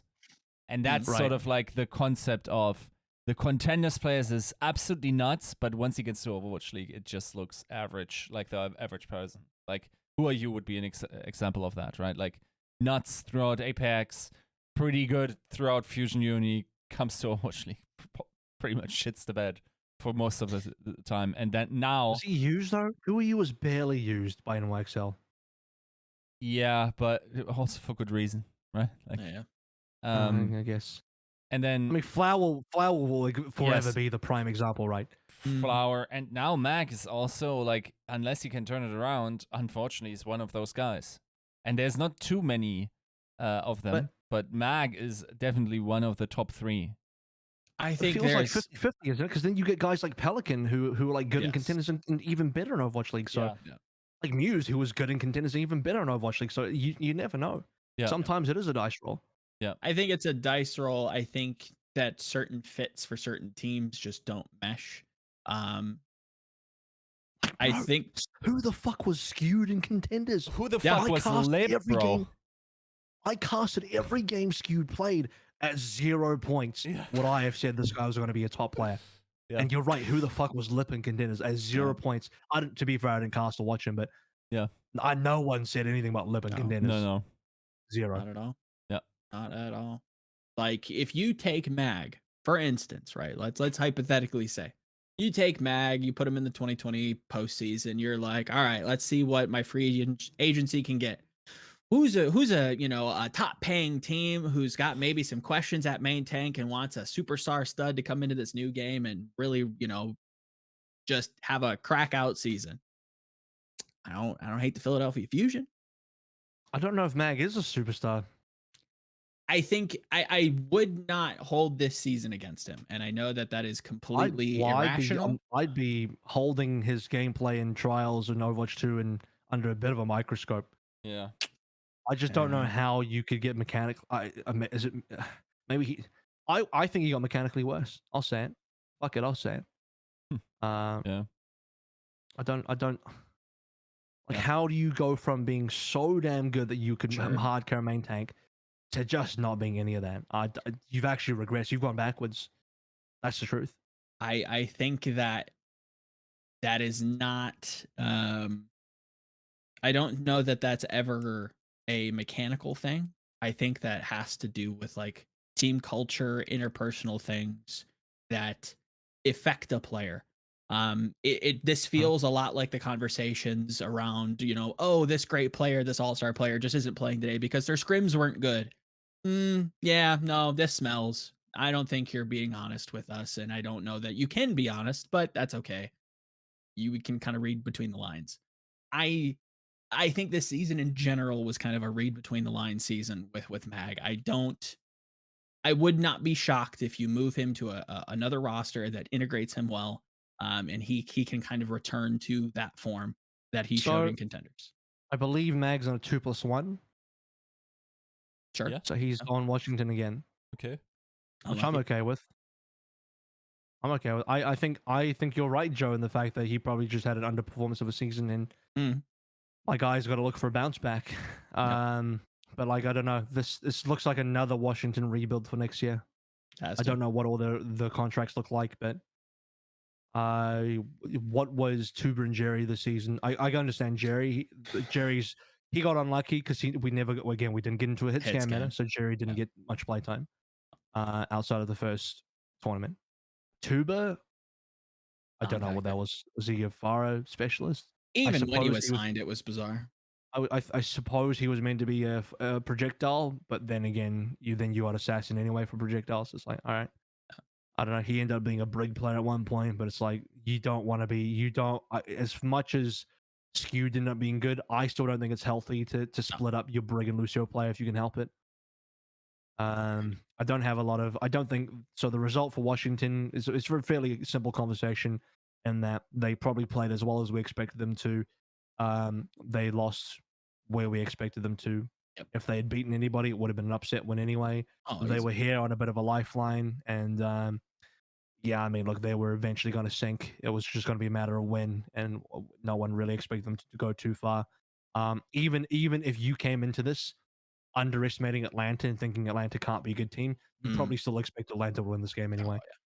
Oh, yeah. Without a doubt. And it sucks. Again, I constantly go back to that on paper. I look at this team, I'm like, man, the potential here is insane. Insane. And it just never clicked. It's disappointing. Yep. Oh well. Yep. Go next. So, that'll be Washington Justice. Actually, just while I was speaking of it, because we were talking about the Atlanta Justice game, I forgot something, and I kind of want to tag this onto the Atlanta conversation. I should have said it at the time, but I forgot. But I think Pelican may be he's such a hard-working player in this conversation of hard-working players. Pelican is so hard-working. Obviously, Brad said this already. Brad said that Pelican was the hardest working player he'd ever seen. But he is so hardworking, so dedicated to the game of Overwatch, that after they lost to the Shanghai Dragons in the 0-4 grand finals, and he's chilling there in LA with his translator / player manager Dongmin, the first thing that Pelican does after losing the 0-4 Overwatch League grand finals for the season is he boots up his stream and he plays ranked. I'm not fucking joking. That's legitimately what he does. He just plays ranked straight away as soon as he loses the grand final. He's just bam in the queues. That's how fucking dedicated he is to playing this game. It's unbelievable. I don't think anyone. I don't know if anyone could be in the right state of mind after getting boomed by Shanghai just to play more Overwatch. If anything, you're like, I'm taking 2 weeks off. Yeah. Like, I'm done for a little bit. This guy just jumps straight into rank, like zero hesitation. It's unbelievable. That's a fortitude that you kind of want, but you cannot manufacture. You come out of the womb with an innate attribute to persist. Nuts, It's nuts. It's insane. That's Yeah, wild. Joe, would you say it's when the other sperm beat you first, but you somehow still ended up winning? Yeah, Like yeah. you took that sperm by the tail and you fucking beat it up and you won. yeah. Like, Yeah. is that Pelican's persistence? Hey, you brought up this conversation about No, yeah. reproduction. Hey, I'm just I bring up a ending it. lot of things. Recreational drug use in reference to players. Slip of the tongues referring to. Well, Molly is a Overwatch League champion now, and so is Who Are You, by It's the way. true. So in terms of Only talking about player to. Yeah. contenders players that came out and weren't very good, Who Are You's a fucking champion now. So There we go. you can just shut up about that. Best player. I mean, if we're talking goats, I don't know that anybody can. Yeah, bro. measure up. Develop comes out, plays one map, and he's an Overwatch League champion now. There we go. Or would It's you like say the- Develop is maybe the best rookie in all of Overwatch history? I think some people will. Like factually, he has to be. Factually, he You has got to the be. He's chips? had he You do got came the out and just got a chips. chip straight away. Just boom, done. Yeah. He's like he's like a mid-year signing. Plays one map, gets a Yep. chip, boom, retire. Say you're a champion, live without the rich. Write a book about it, sell a Mhm. movie rights, done, boom, easy. You know who hasn't won any chips? I don't think Jonax won many chips. I think Develop's So just he's a better player. The guy suffered enough, Joe. You don't Yeah. need to go that far. True. Hey, you won stage finals. That's fair enough. That's. Eh. Do we want to debate the audience by not talking about Overwatch 2, even though it's on the thing? Or do we talk about Overwatch 2 at 2 hours and 50 minutes? Here's my contribution towards it. I didn't watch. I don't care. They're the heroes. You don't care about Overwatch 2. You don't care about Overwatch 2.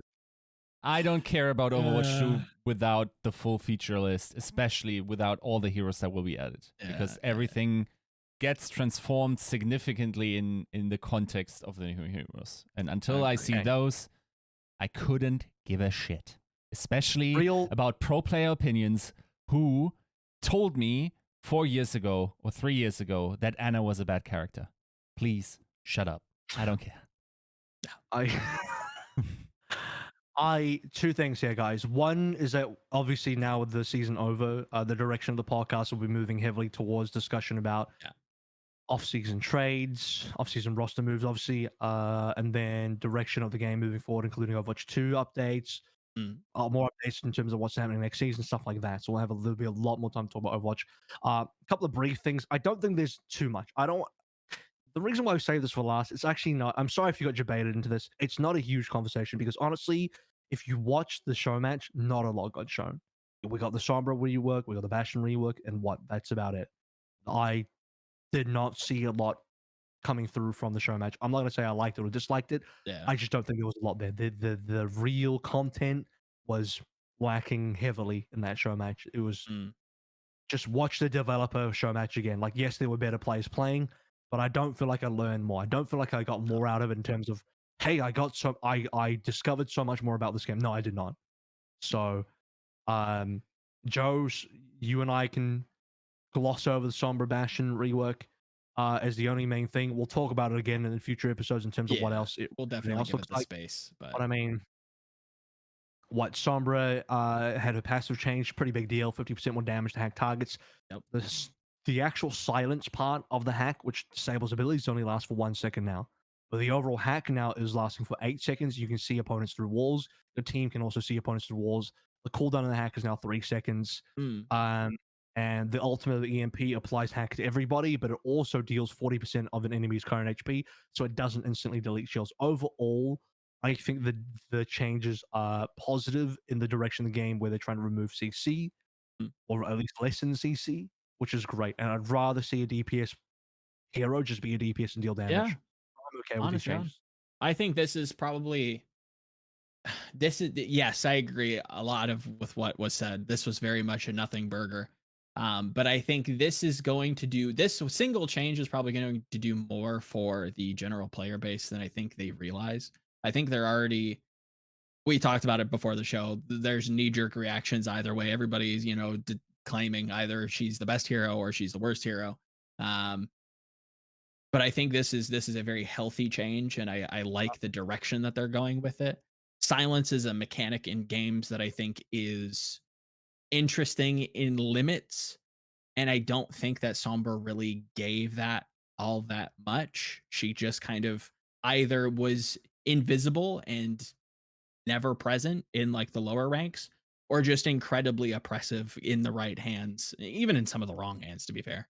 Um, it's Right. she's going to be, like you said, this is more DPS focused. She feels like a DPS. She still can support through hacks and vision, and that's fantastic. But she feels like she can be a little bit more self sufficient, and be that assassin that she kind of needs to be. And I think that's fantastic. I mean, I saw some real Pepega comments out there that were saying like, "Oh my god, the fact that there's no 6 second silence on the hack now means she's completely ruined. Like, what a garbage hero, all that kind of stuff." I'm like, what? Like, no, who wants to play Yeah. hack? I think hack is one of the most complained about abilities in the entire game Yep. since Sombra's been released. For all the years she's been around, like who is actually thinking that this is a good thing in the game? Like I think this is one of the most unanimously agreed upon things. And hack is like awful for the game in terms Yep. of gameplay experience. And yet you still have Pepegas out there saying that I don't understand. I just I'm not gonna get too moldy about stupid stuff. I get really triggered by stupidity, as you can tell. Bastion is the only other thing here, and Bastion got a pretty big rework. True. Weapon Yeah. fire rate reduced by 50%, but I believe did the damage get no, it didn't. The damage, the fall off range, the accuracy is increased. I think the damage does need to be increased. I remember the player said that the left click felt like pretty garbage now. Sentry is a big one. You can fire while moving. It's got unlimited ammo, but it only lasts a certain period of time. Has a cooldown, and you only deal 60% of the original damage instead of 100%. So it's weaker in that way, Yeah. but more mobile. I heard it was pretty average as ability. Yeah. The right click is now a grenade. You shoot a tactical grenade that detonates and knocks back and can bounce as well. As well. I heard that was actually a really good ability. You can actually rocket jump with that apparently, like a helix. Oh, okay, cool. And normal self repair. Fine. I hate healing in this game. Get rid of healing. I'm cool with that. And then artillery mode is the new ultimate where you get to basically drop 3 meteor strikes down anywhere you want. And they deal 600 damage each, 300 initial damage and 300 splash as well. Yep. So, and they're projectiles, so you can actually block them, eat them with Matrix, and deflect them with a Genji. Yeah. This feels like a hero torn between two identities. I think they're trying really hard to make the original Bastion motif work in a game that just is not going to work with him. Um, again, call me crazy. I'd love to I think what Blizzard wants a lot is like a very like nice and neat reason on why they do things. So this is where I tend to lean when I go to like reworking a rework. They probably want like some sort of stupid story reason. So let's just blow up Bastion, have Torb rebuild him into something that's not Bastion. And He still is Bastion. Come on. no, exactly. That's the problem. He's still Bastion. What I'm saying is like there are some cool like aspects about the Bastion rework that should be like leveraged more. Like, why do we still Like have that. Sentry? Stop. No more Sentry. Because it's his identity. I know. That's what I'm saying. They're trying to figure out if they can make the Sentry work without it being oppressive. But then it's just a dead button. Nobody wants dead buttons. Well, I think they just got to not make the damage so shit. They got to make the Sure. damage slightly better, but without being as garbage as it currently is. And that comes from someone that's listening to player feedback. Sorry, Yiska. And I think the general. Here's the thing. We knew that Bastion was going to require rework. He is one of the worst made heroes in the entire game. An absolute farmer of gold and below. And by the way, I saw some more Pepega comments. It was like, oh, Bastion's ruined now because you took away his original Sentry. I'm like, bro, how do you think that's even balanced or fun? Like, that's one of the most complained about, unanimously agreed bad things about Bastion. And there's still Pepegas out there saying that they liked him. Like, shut what? Oh, I can't. I'm losing brain cells. So yes, I think they needed to change Bastion. They want to keep Bastion as a DPS, and one of the key aspects of Bastion is his whole transformation thing, and they wanted to keep that. But I don't know. The numbers are a problem. They need to tweak the numbers, I think. But I like the general direction of what they're trying to do, and I like the direction of what they're trying to do with removing oppressive stuff from the game, like Sentry mode. Of course, yeah. They haven't removed it, but they've weakened it or they've changed it, and then remove a lot of CC. So I like the direction. I think that's fair. Yep. There's a lot of cool things. Again, I think the big takeaway here is that like the tactical grenade has a lot of like tech uses. It seems like a really fun ability to use. It's just stuck on a kit that really doesn't, I don't know, is going to see much use for it. Yeah. Right. It feels like they took two ideas or two heroes and just kind of try to mash them together into Bastion with a hat. And I try to put it all under one hat. and it's just, no, the hat's not big enough. Give him a bigger hat, or just give him make a different hero. I don't know. I think it's just a numbers problem. I think they just got to tweak the numbers. But we'll find out more. We will find out more about Agreed, yes. Overwatch. There's not a lot. I don't think it'd be worth diving into the show match just because there was nothing there, guys. Trust me. Watch it if you don't believe me. There wasn't much there. Yes, the UI is ugly, and they probably need to update that too. But there'll be more to talk about. There'll be more to talk about, and Yiska will actually Yes. join in when there's actual heroes and there's like, Give new me heroes. heroes, give me death. Some actual things, and then we'll get into that. But final shout out for one of our viewers, actually, a TCP fan who won the best bracket for the playoffs. So no one won the perfect bracket, so 0 people got the 100k, and I think was very rare for anyone to get anyway. But the best bracket went to D Hulky, who got 38 points. For context, I got 27, so this is 11 points above me. And I think the maximum possible points you can get is 45. So this guy was only 7 points off. So $10,000 won by D Hulky there. Congrats. Well done. And if you made it this far to hear your own name being shouted, then I guess you really are like a true fan. So well done. Thanks for holding out. AVRL got re-signed as well to the Paris Eternal. And in future episodes, we'll be getting more details about other player free agency, new sightings, roster moves, and more Overwatch 2 news. But for this week, that's TCP episode 194, and what is probably our longest episode ever. To be fair, it was a lot of post-playoffs things to catch up on. Since the last time we talked was after only day 1 of playoffs. We had 4 days of playoffs to talk about. Another congratulations to Shanghai Dragons, and we'll see how they do next year as we head into another week before the next episode. Hoping a lot of big news comes out. Catch you then. Thanks for hanging out.